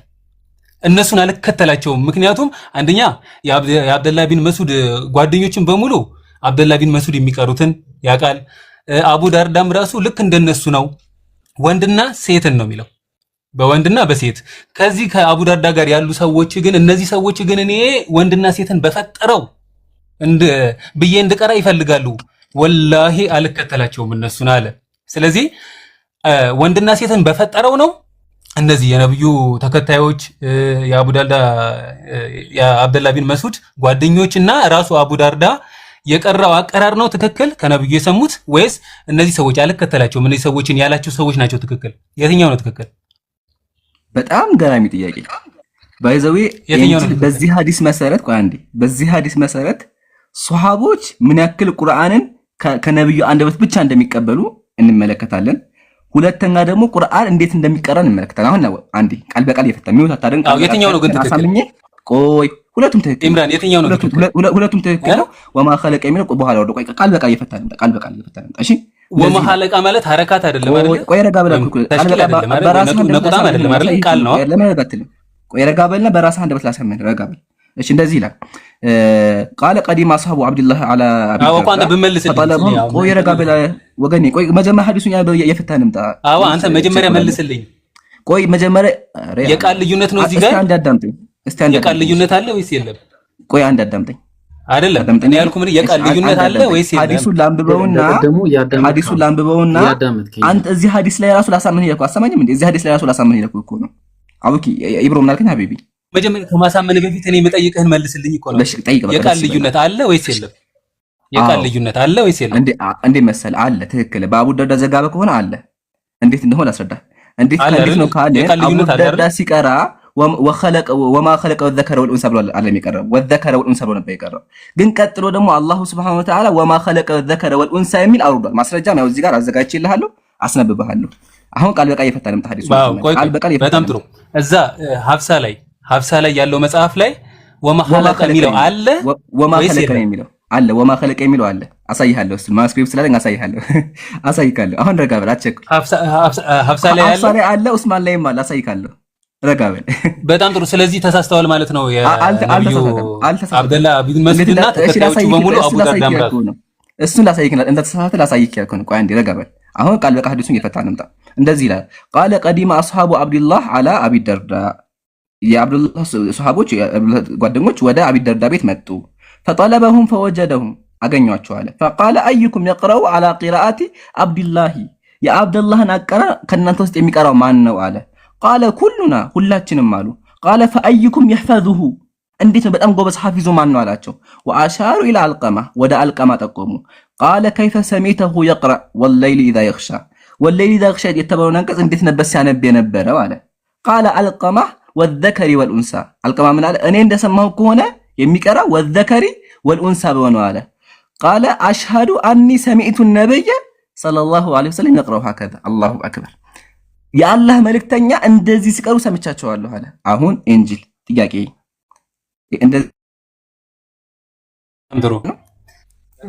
እንደዚህ ይቀራማ ነው። ሁለት አይነት ሐሳብ አለ አይደለ? የትኛው ነው ትክክል? አንዴ ቆይ አሁን የጠየቅኩን ጥያቄ ብቻ መልስልኝ። ማን ነው እንደዚህ ሲቀራ የነበረው? አዎ አብደላ ቢን መስዑድና የሱ ጓደኞቹ አቡ ደርዳ። አልሰማህም? ደግሜ ላንብብልህ። በወንድና በሴት እነዚህ ሰዎች አልሰማህም? ጆሮህን ተጠቀማ። ጆሮህን አሰራው። እንደዚህ ይላል ቃለ አሽሀዱ አኒ ሰሚዕቱ ነብየ የቅረኡ ሀከዛ የአላህ መልእክተኛ የአላህ ሰላም በሳቸው ላይ ሆነ በዚህ መንገድ ይቀሩ ነበር አለ። ማን ይቀራ? በየትኛው መንገድ? ወዘከሪ ኡንሳ በሚለው አዎ በሱ ነው አይደለ? ስለዚህ ማን ነበር ወመሐለቃ ሚለውን ይቀራሉ። ቆይ አንዴ ማን ነበር እንደዛ ሲቀራ የነበረው? ነብዩ መሐመድ ራሳቸው። አላሁ አክበር አላሁ አክበር። ስለዚህ ነብዩ ነበሩ ሲቀሩ የነበሩት። አመሰግናለሁ። ስለዚህ ከነብዩ አንደበት የመጣ ቂራአት ነው። ተባረክ። እንቀጥል። ስለዚህ በፈጠረው የሚለው ላይ የለም ማለት ነው አይደለ? አልቀማ በቀረው ቂራ አለ የለም? ወማ የሚለው ቃል የለም፣ ግን አልቀማ ስላላወቀ በጣም ጥሩ። አሁን በጣም ጥሩ። ሀብሳ ጋር ያለው መጽሐፍ ላይ ሀብሳ አለ ወይስ የለም? አለ። ወማ ኸለቀን የሚለው ሀብሳ ላይ ወማ ኸለቀን የሚለው ኢብራሂም አይ ቆይ ባኬንድ ፎርስ ካላደረግ ነው ልዩነቱ አይታወቅም ብዬ ነው። አይ በቃ ቆይ አንዴ አይ ሲጀመር እንጂ ክርክር ያልከው ግን አንዴ ቆይ ኢብሮ አለ ኢብራሂም ታብሌት አለ አለኝ። ሙሳፍ ኡስማን አለ መክፈት ትችላለህ? ሙሳፍ ኡስማን እሺ እሱን አውጣልኝና እንትን ላይ አዘጋጅልኝ። ቀጣይ ሳወራ እንትን እንዲለው ወለሪ ዳይክሻል አዘጋጅልኝ። ሱረቱል ላይል መሰለኝ አይ ቲንክ። እሺ አሁን እኛ ደግሞ ወደ ሐዲሱ እንመለስ። እሺ ሚውት አድርገህ አዳምጥ አንዴ። ለመሰላችሁ እንደዚህ ክርክር የሚያደርገው ወደ ክርስትና እንዳንገባ ነው። ግን ወላሂ በዚህ ራሱ ተአምር ነው ያየ ነው። ለምን ነብዩ ሰለላሁ ዐለይሂ ወሰለም ነበር በዚህ መንገድ ሲቀርቡ የነበሩት። ያ ጀማ ሐዲሱ እንዴት ነው እያወራ ያለው ካልን አልቀማ የሚባለው ሰሃቢ ሲቀራ የሰማውን አልተውም ማለት እሱ ምንድነው ወዘከሪ ወልኡንሳ የሚለውን ብቻ ነው የሚቀረው አለ። ግን ደግሞ ሰሃቦች ተመከቱ የቅራው ሀከዛ ወሃኡላ ዩሪዱነኒ አናቅራ ወማ ኸለቀ ዘከር ወልኡንሳ ሰሃቦች ደግሞ እኔ ወማ ኸለቀ ዘከር ወልኡንሳ ብለህ ቅራ ይሉኛል፣ እኔ ግን እንደዛ አልቀራም ማለት። ሰሃቦች ደግሞ ድጋሚ ምን ሰምተዋል? ነብዩ ወማ ኸለቀ ዘከር ወልኡንሳ ሲሉ ሰምተዋል። ስለዚህ ሰሃቦች መተው ምን አሉት? ወማ ኸለቀ ብለህ ቅራ አሉት። እሱ ግን አልቀራም ማለት ለምን? ወላሂ ላ አውታቢኡሁም አልከተላቸውም ማለት። በቃ ከነብዩ የሰማሁት ይሄን ነው፣ አልደረሰውም ነበረ። ግን እንዴት ነው ሐዲሱ ካለን ነብዩ ሰለላሁ ዐለይሂ ወሰለም ቀጥሎ ምን ወርዶላቸዋል? ወማ ኸለቀ የሚል ወርዶላቸዋል። አላሁ አክበር። ማስረጃ ላሳይና ከዛ በኋላ የኡስማን ሙሳፍ ላይ ምን እንደሚል ደግሞ ወማ ኸለቀ እንደሚል እናያለን። ስለዚህ ወማ ኸለቀ የሚለው ቃል አንተ እንዳልከው አንተ እንደፈለከው የኡስማን ሙሳፍ ላይ አለ። ተመልከቱ። ወዛሂሩ ይላል። ወዛሂሩ ግልጽ እንደሚሆነው ከሆነ አለ አንሃ ነዘለት አወላ መጀመሪያ ቁርአኑ ሲወርድ አለ ሀከዛ ወዘከረ ኡንሳ ብቻ ነበር የወረደው አለ። ثم ነዘለ ድጋሚ ደግሞ አላህ ምን አወረደ? ወማ ኸለቀ አልፈጠረም ደግሞ የሚል አወረደ አለ። ወለም የስመዐሃ አቡ ደርዳ ወብኑ መስዑድ ረዲየላሁ ዐንሁማ አቡ ደርዳ ደግሞ ይህን ቂራአት አልሰማውም። ፈቅተሰሩ አላ ማ ሰሚዐ በሰሙት ላይ ጸኑ። ወፊ ሐዲስ በዚህ ሐዲስ ምን እናውቃለን? አተመስኩ ቢማ ሰሐ ወተበተ ዐን ረሱሊላህ ከአላህ መልክተኛ የሰሙትን ነገር አጥብቀን መያዝ እንዳለብን ተማርን አለ። አላሁ አክበር አላሁ አክበር። ስለዚህ ሱሐቦች ለሰው ብለው ሐሳባቸውን አይቀይሩም ነበረ። ያ ሁላ ሱሐባ የተቃወማቸው እነሱ ሐሳባቸውን አልቀየሩም ነበረ። ለምን ካልን እነሱ ሲቀሩ የሰሙት ምንድነው? ወዘከረ ወልኡንሳ ነበረ መጀመሪያ። ግን ደግሞ ምን ወረደ? ወማ ኸለቀ ዘከረ ወልኡንሳ የሚል አላሁ ሱብሓነሁ ወተዓላ አወረደ። ስለዚህ ወማ ኸለቀ የሚለው የመጨረሻው የጸናው ቂራአት ነው። የመጨረሻው ምን የሚለው ቂራአት ነው? ወማ ኸለቀ። ለዛ ነው ሱሐቢዩ ምናል ወሃኡላ አለ እነዚህ ሰዎች አለ ዩሪዱነ ሱሐቦች በሙሉ ወማ ኸለቀ ይላሉ። ስለዚህ ሱሐቦች በሙሉ ያኛው አንቀጽ ከሱ ቀጥሎ ወማ ኸለቀ የሚል እንደወረደና ወማ ኸለቀ ላይ እንደጸና አውቀዋል ነው። ግን አቡ ደርዳ ወይም ደግሞ ኢብኑ መስዑድ ረዲየላሁ ዐንሁ ኢጅቲሃድ አድርጎ አልተውም ብሎ ተናገረ ነው። አላሁ አክበር። ስለዚህ ወዘከሪ ወልኡንሳ ከሚለው በኋላ ሀያሉ አምላክ አላሁ ሱብሓነሁ ወተዓላ ወማ ኸለቀ የሚል አውርዷል። ማስረጃም ደግሞ አሳይቻለሁ። አሁን ሙስሐፉ ምን እንደሚል እናሳይህና ከዛ በኋላ እንጨርሳለን። ኢብሮ አገኘሁ ሀቢቢ ሚዩት እንዳታነሳ እንጂ ሚዩት እንዳታነሳ። እስከዛው አሁን የሚጨመር ካለ ጨምርበት እንዳታነሳ እያልክ ምንድነው ማለት እንዳላወራ ነው? አዎ አታወራ እያልኩ ነው። ቀጥል አቡኪ። ጀዛከላ ያው እንዳሉ ነው። በቃ ሲምፕሊ እንደዛ ነው። ከዛ በኋላ ተሸሯል ነው በቃ هو قراءة منسوخة. ابن حزم وابن حجر جمهور العلماء አጠቃላይ እንዳስቀመጡት መንሱኽ ነው ያለው وما خلق الذكر والأنثى የሚለው ነው። ስለዚህ ያ ነስኽ ደግሞ ነስኽ በአብዛኛው እንደምንመለከተው ያ ነስኽ ላይ ደርሳቸው ይችላል። ኢብን አቡ ደርዳ በሌላ صحيح በሆነ ዘገባ ራሱ وما خلق الذكر والأنثى ብሎ ይቀራ እንደነበረ ከአቡ ደርዳ የተማሩ ተማሪዎች በሙሉ وما خلق الذكر والأنثى ብለው ይቀሩም እንደነበረ ابن حزم الإحكام في أصول الأحكام በተሰኘው መጽሐፋቸው ቮሊዩም 4 ገጽ 171 ላይ አስፈራዋል። እንትኑን ከኢብሮ ልኬልሃለሁ ምናልባት ቢመችህ ከሆነ ማሳየት ትችላለህ። እሱ ነው እና እንደዛ ነው።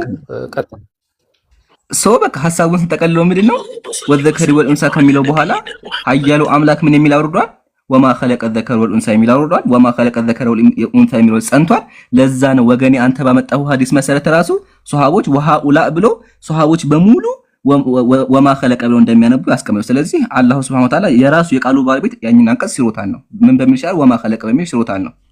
አራት ነጥብ ግን አንዴ ቅድም በያችሁ ነበር በዚህ ሐዲስ መሰረት ራሱ ሱሐቦች ምን አይነት ጀግና እንደነበሩ አይተናል። ሁለተኛ ደግሞ ነብዩ ማስረጃው ይታለ ማስረጃውን እንደነበሩ አይተናል። ቆይ ማስረጃ እኮ እያቀረብንልህ ነው። ለምን አደረጋትልኝ? ያው ከፍቶታል። አላሁ አክበር አላሁ አክበር አላሁ አክበር አላሁ አክበር። ኢብሮ የከፈተላችሁ ያ ጀማዓ የኡስማን ረዲየላሁ ዐንሁ ሙስሐፍ ነው። ይሄ መጽሐፍ ነው የከፈተላችሁ። ይሄ አይ ቲንክ የአቡ ጣሊብ ነው የኡስማን የከፈተላችሁ። ኦኬ አሁን ኢብሮ ከላይ ያለውን አሳያቸው መጀመሪያ። ጀዛከላ ያ ጀማዓ ተመልከቱ። ከላይ ላይ ታያችኋል። ይሄኛው ማኑስክሪፕቱ ነው።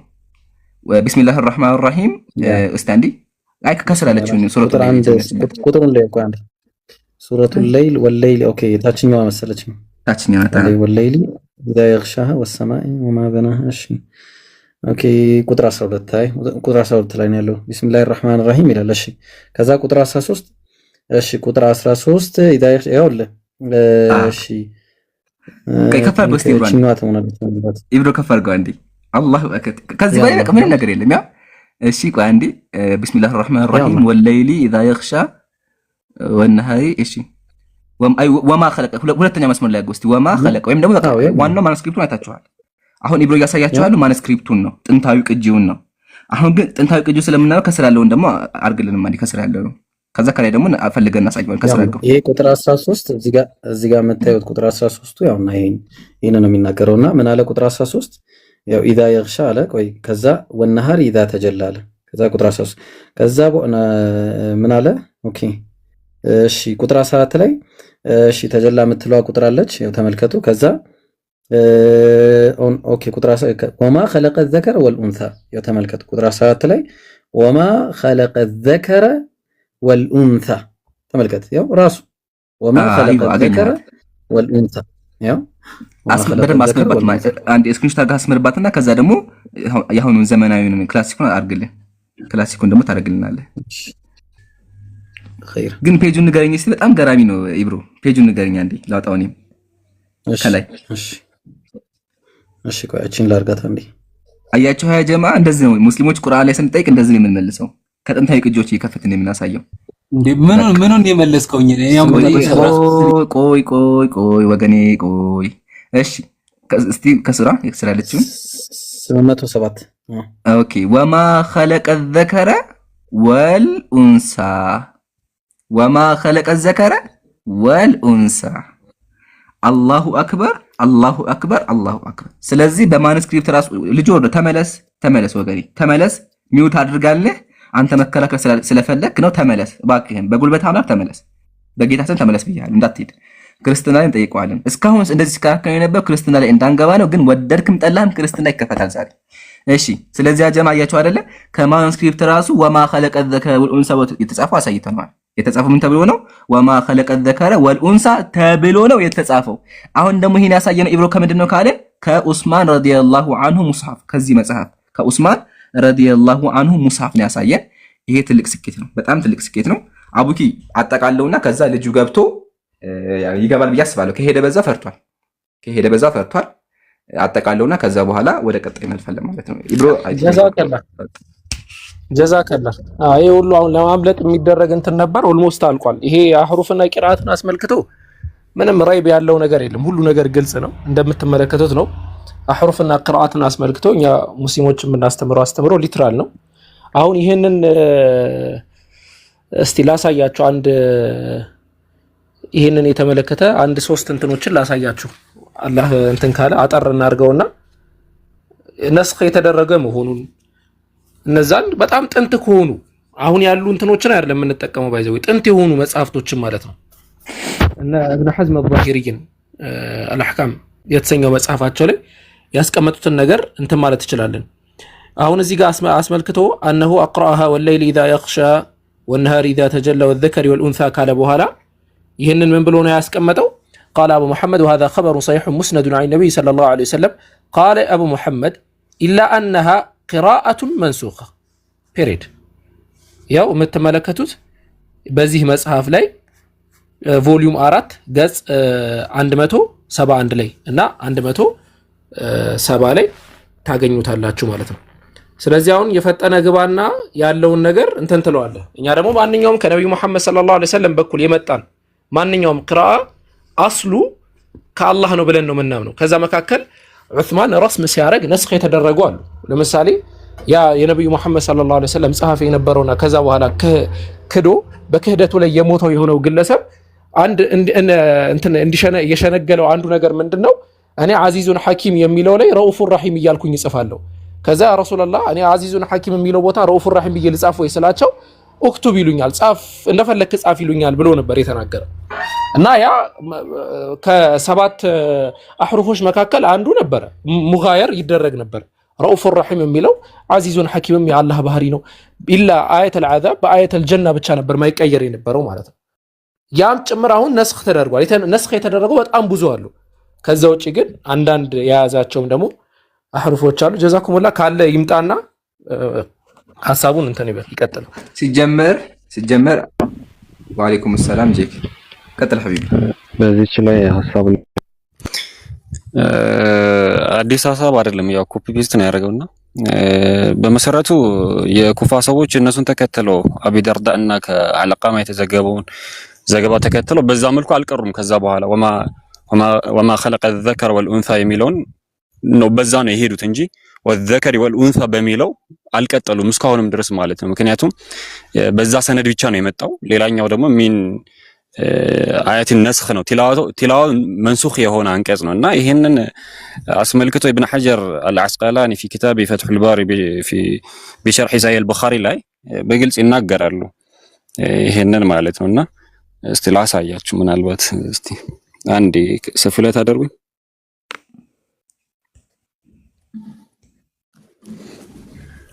እና አልቀሩም የኩፋ ሰዎች ከዛ በኋላ እነሱን ተከትለው አልቀሩም። በዛ ላይ ለምሳሌ ይሄንን ማየት እንችላለን። ፈትሁል ባሪ ማለት ነው። ፈትሁል ባሪ بشرح صحيح البخاري ማለት ነውና ይሄንን አስመልክቶ ኢብኑ ሐጀር ረሂመሁላህ ተዓላ ምን ይላሉ? ይሄንን ዘገባው ራንሱ ከጠቀሱ በኋላ ثم هذه القراءة يجي قراءة من بابو مالتنا لم تنقل إلا عمن ذكر هنا النزي كتوسط سووች ውጪ ይሄንን በዚህ መልኩ والذكر والأنثى የሚለው ነገር በፍጹም አልተዘገበም ከሌላ ሰው አሉና ومن عداهم ከነሱ ውጪ ያሉትም ማቀራኡ አንብበዋል። ምን በሚል وما خلق الذكر والأنثى በሚል ነው ያነበውት ከነሱ ውጪ ያሉትማ وعليها استقر الأمر مع قوة إسناد ذلك إلى أبي درداء ومن ذكر معه أبي درداء እና ከሱ ጋር የተወሱት አካል ጋር ይሄንን ማለታቸው ግን በእርግጥ ተረጋግጧል። ነገር ግን ولعل هذا مما نسخت تلاوته ولعل هذا አሉ ይሄንን እኮ ነገሩም አሉ مما نسخت ከተሻረ ነው تلاوته تلاዋ መነባነቡ ስለተሻረ ነው والذكر والأنثى የሚለው ተሽሯል። ቲላዋው ተሽሯል። ስለዚህ ምን በሚል ተሽሯል? وما خلق الذكر والأنثى በሚለው ተሽሯል ነው نسخت تلاوته ولم يبلغ النسخ አልደረሰውም አሉ ولم يبلغ النسخ أبا درداء ومن ذكر معه أبا درداء እና ከሱ ጋር የነበሩት እና አልቃማ ኢብኑ መስዑድ ይሄንን መሻሩን ግን ስላልደረሳቸው ነው። እነሱ አልደረሳቸውም ይሄንን ነገር ወለዐጀቡ من نقل ወለዐጀቡ በጣም የሚገርመው አሉ من نقل الحافظ من الكوفين هذا القراءة عن علقمة كعلقمة يزجبوا سوج የሚገርም ነው አለና عن ابن مسعود ከኢብኑ መስዑድም ወኢለይሂማ ተንተሂ አሉ ከነሱ ያበቃል አሉ ምንን አልቂራአ ቢልኩፋ በቂራ በኩፋው ሰዎች ያለን ነገር ይሄንን ነገርማ አብቅቷል በእነሱ ራሱ ያበቃው ثم لم يقرأ بها احد منهم ከነሱን ተከትሎ ሌላ አካል ይሄንን ወዘከር ወልኡንሳ በሚል በፍጹም አላነበበም ምን ብሎ ነው ያነባው ወማ خلق الذكر والانثى በሚል ነው ያነባው በማለት ኢብኑ ሐጀር ረሂመሁላህ ተዓላ ይሄንን ይናገራሉ ወከዛ አህሉ ሻሚ حمل القراءات ልክ እንደዚሁ ደግሞ የሻምን ሰዎች ኢብኑ ሐጀር ያነበቡት ወማ خلق الذكر والانثى በሚለው ነው ولم يقرأ احد منهم بهذا ይሄንን በፍጹም አንድ ማካል አላነበበም በዚህኛው በማለት فهذا አሉ ይሄን مما يقوي ان تلاوه بها نسخت በርግጥ ተሽራለች والذكر والانثى የሚለው በርግጥ ተሽራለች በማለት ኢማም ኢብኑ ሐጀር ረሂመሁላህ ተዓላ في كتابه فتح الباري የሸርህ صحيح البخاري ላይ ይናገራሉ ማለት ይሄንን በተለያዩ በጥንት ሙስሐፎች ውስጥ እንደነበረ ብዙ መረጃዎች ማቅረብ ይቻላል وما خلق الذكر والانثى የሚለው ቀደም ዒምራን እንደተጠቀሰው ነው ማለት ስለዚህ ወለም يسمع ابي درداء ይሄንን ነገር አቢ ደርዳ ስላልሰማ ነው እንጂ ይሄንን ነገር ስለሌላ አይደለም ከነሱ ጋር ተከትሎ ደግሞ የኩፋ ሰዎች በዛ መልኩ አላነበቡም ማለት ባረከላሁ ፊኩም ወጀዛኩሙላሁ ኸይር ኢምራን አሪፍ ማብራሪያ ነው ቀጥሉ ጀዛከላህ በቃ ተዘጋኩት ጀመረሱ የሞተ ርዕስ ነው አሁን እባካችሁ እስልምና ላይ የቆየን እንትኑ እንዳይራሳብን ቅድም ካስተዋሳችሁ ልጁም የወጣው ለምንድን ነው ክርስትና ላይ አወራለሁ ስላልኩ ነው መጽሐፍ ቅዱስ ላይ እንዳንገባ ነው ስለዚህ አሁን ሐሳቡን ስንዘጋው አልহামዱሊላህ ለዓለማቱ ጌታ ምስጋና ይገባውና እንዳሳየናችሁ ከጥንታዊ ማኑስክሪፕት ኢብሮ እንደከፈተላችሁ ከኡስማን ረዲየላሁ ዐንሁ ከ1400 ዓመት በፊት ከፍተን ወማ خلق الذكر والانثى የሚል እንደሆነና ሱሐቦች ደግሞ ምን ያክል ተቀዊ እንደሚያደርጉ በቃ እኔ የሰማሁት እንደዛ ነው ብሎ ኢጅቲሃድ እንዳደረገ ኢጅቲሃዱ ግን የሱ ኢጅቲሃድ ነው ብለን አይተናል ሲቀጥል ደግሞ ወማ خلق የሚለው ድጋሚ እንደወረደ አይተናል ጨርሰን አሁን ሌላ ወደ ክርስትና ላይ መጽሐፍ ቅዱስ አይጋጭም መጽሐፍ ቅዱስ ልዩነት የለውም የሚል ደፋር ክርስቲያን ካለ ይግባ እስከዛው ግን እንቀጥላለን ኢብሮ ካሜራ መክፈት ይችላል ሀቢቢ ኢንሻአላህ እሺ ብዙ ግን አልቆይም ይቅርታ ከዛ በፊት አንድ ነገር ልንገራችሁ ልጁ ማንሳት የፈለገውን ነገር አንድ ነገር ልንገራችሁና ኢንሻአላህ ታልፋላችሁ ሌላ ጊዜ ማለት ነው ምንድነው አለ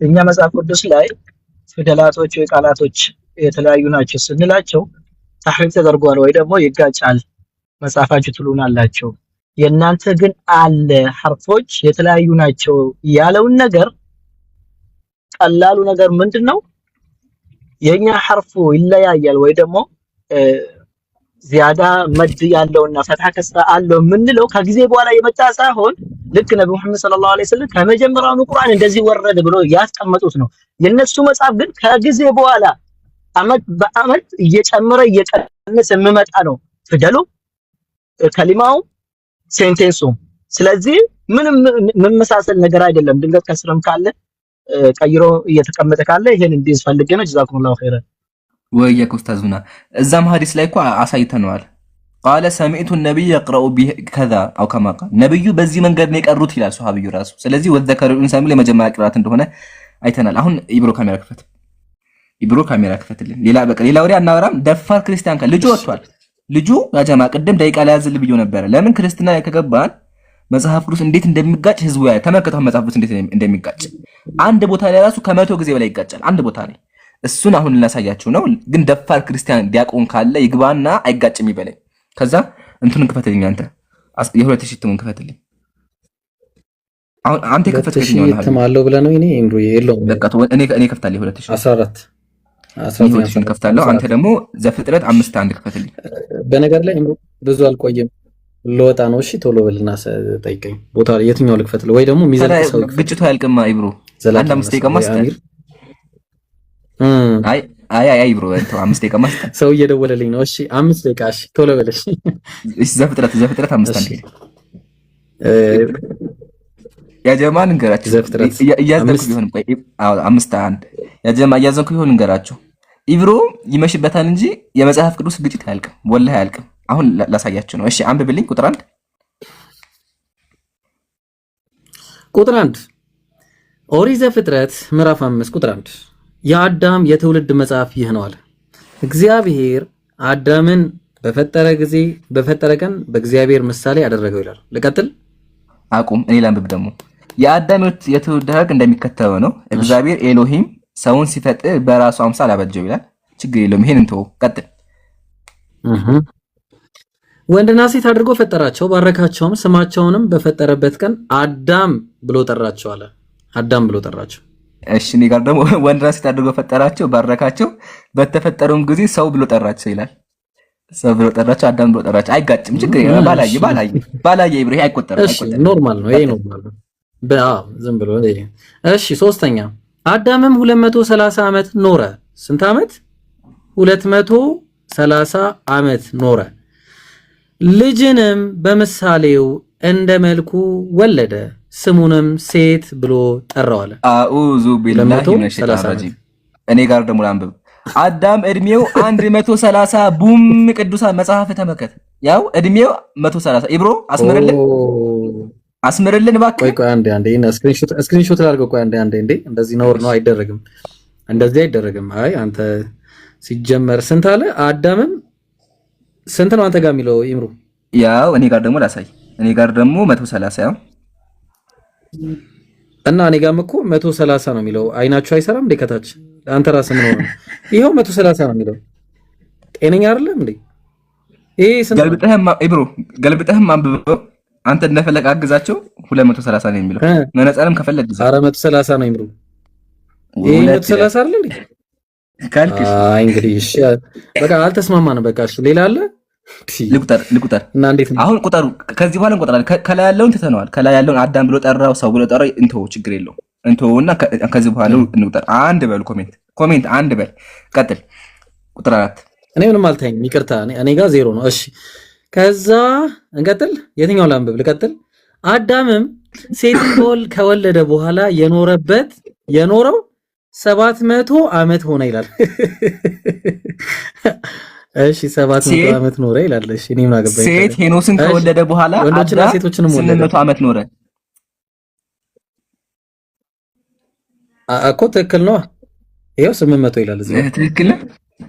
800 የሚለው እኮ ይሄው 800 ዛሬ ያገዝክ መነጽር ያስፈልጋል። መነጽር 700 ነው አንተ። አይ እኔ እኮ ግራ እንዴት ነው? አይ ይሄንም ያልስተት ይምሩ። ታዲያ አንድ ማኑስክሪፕት ላይ እንደ አይነት አሁን ገና ጀመረ ኢብሮ ተጀመረ ገና። ወላሂ ዛሬ ይመሽብሃል እንጂ ሙሉ ግጭት ነው። ያ ጀማ ልንጋችሁ፣ መጽሐፍ ቅዱስ የሚጋጨው አንድ ቦታ ሳይሆን ሙሉ ይጋጫል። ስለዚህ ሁለት ጻፍ፣ ሁለት ግጭት አየህ አንድ ቦታ ላይ። ቀጥል። እሺ በቃ እኔ በቃ ልጻፍሽ እንደው በቃ ያው እኔም ጻፍኩኝ። እሺ አዳምም የኖረበት ዘመን ሁሉ 930 ዓመት። አላሁ አክበር። አልተጋጨም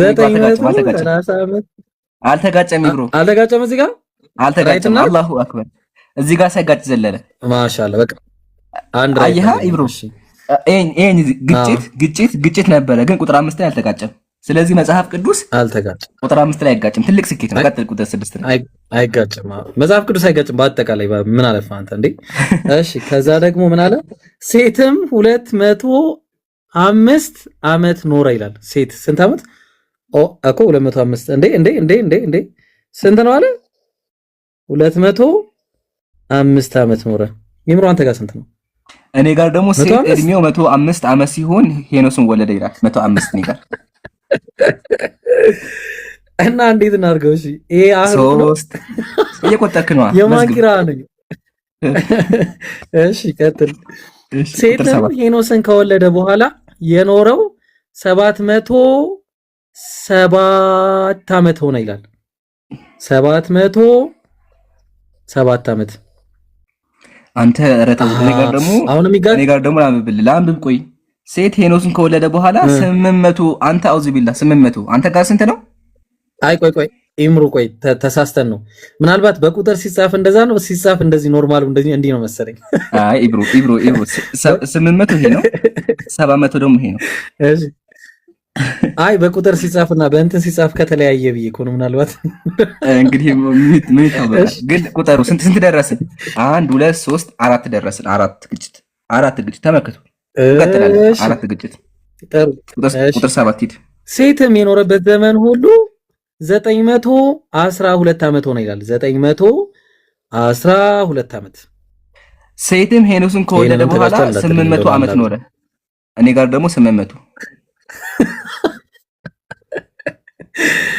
አይ እሺ ብራ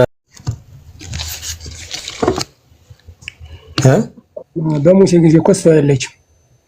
በሙሴ ጊዜ ስለዚህ ድንቅ ድንቅ ታምራትን ሙሴ ሲሰራ በአምላክ ነው እንጂ በማርያም አይደለማ። በአምላክ ነው።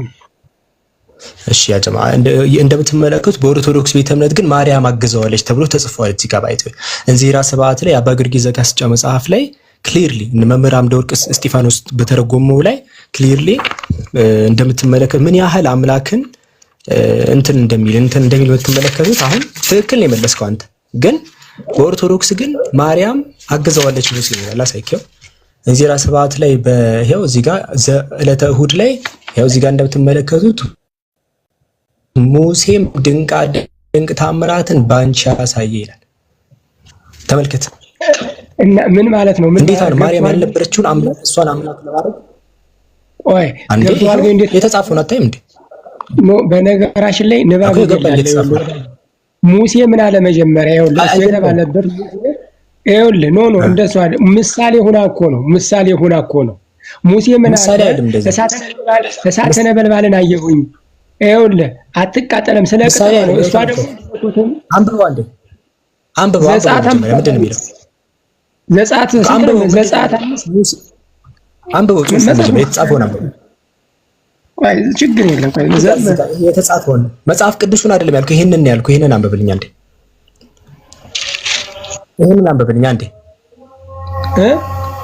ይሄንን እኔ ያስኩትን አንብብልኝ። ዮሴፍ ባንቺ የተመሰገነ ትንሽ አራቅሽው። ዮሴፍ ባንቺ የሙሴን አንብብ። ሙሴ ድንቅ ታምራትን ባንቺ አሳየ። በማርያም ነው ያሳየው ድንቅ ታምራትን። እሱን ላስረዳ። ቆይ ዘጸአት 5:14 ድንቅ ታምራትን ሙሴን ያሳየው ተአምሩን ያሳየው ሙሴ ነው በማርያም ማለት ነው። እንደዛ ነው የሚለው ጽሑፍ። ያ ጀማ አይታችኋል። መጀመሪያ በንጹህ አእምሮ ሲጀመር አልነበረችም አለ። አሁን ደግሞ ለሃይማኖት ሲል መጽሐፉንም ረግጦ ሊታገል ነው። ቀጥል፣ ችግር የለው። ለዛ ነው አይታችኋል። ነብዩ ሰለላሁ ዐለይሂ ወሰለም የተናገሩት ለዛ ነው። መጀመሪያ የተፈጥሮ ላይ ነው አንድ ሰው የሚሆነው ብለው ተናገሩ። ከዛ በኋላ ግን ሰዎች ነው የሚቀይሯቸዋል። አሁን ይሄ ልጅ በንጹህ አእምሮ ምን አለ መጀመሪያ ማርያም ሲጀምር በሙሴ ጊዜ አልነበረችም ማለት። አሁን ደግሞ ጽሑፉ ሙሳ አለይሂ ሰላም በማርያም ነው ድንቅ ታምራት ያሳየው የሚለውን ሲያይ ደግሞ በምሳሌ ነው በዚህኛው ነው ቆይ ላሳይክ ምናምን ነው ትግል ውስጥ ገብተዋል። በጣም ነው የሚያሳዝነው። እስቲ አሁን ቀጥል። ይኸውልህ አንድ ነገር ልንገርህ። አሁን እሱ እንዴ ማርያም በነገራችን ላይ የብዙ ዓመታት ልዩነት አለ። አሁን አንዳንድ መጽሐፍ እንዴት ምሳሌ ሆና ነው ነገር አለ እጸጳጡ ይባላል አይልማ እንደዛ። እዚህ ጋር ሙሴ ድንቅ ታምራትን ባንቺ ያሳየን የሚለው ታምራትን በማርያም እንዳሳየን ነገር ነው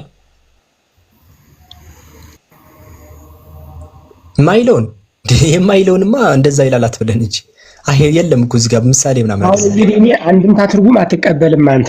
አሁን እኔ በዚህ አንተ ነው ይሄን አንድ ነገር ልንገር የሃይማኖት መከራከሪያ መጽሐፍ ቅዱስ ባይብል ነው።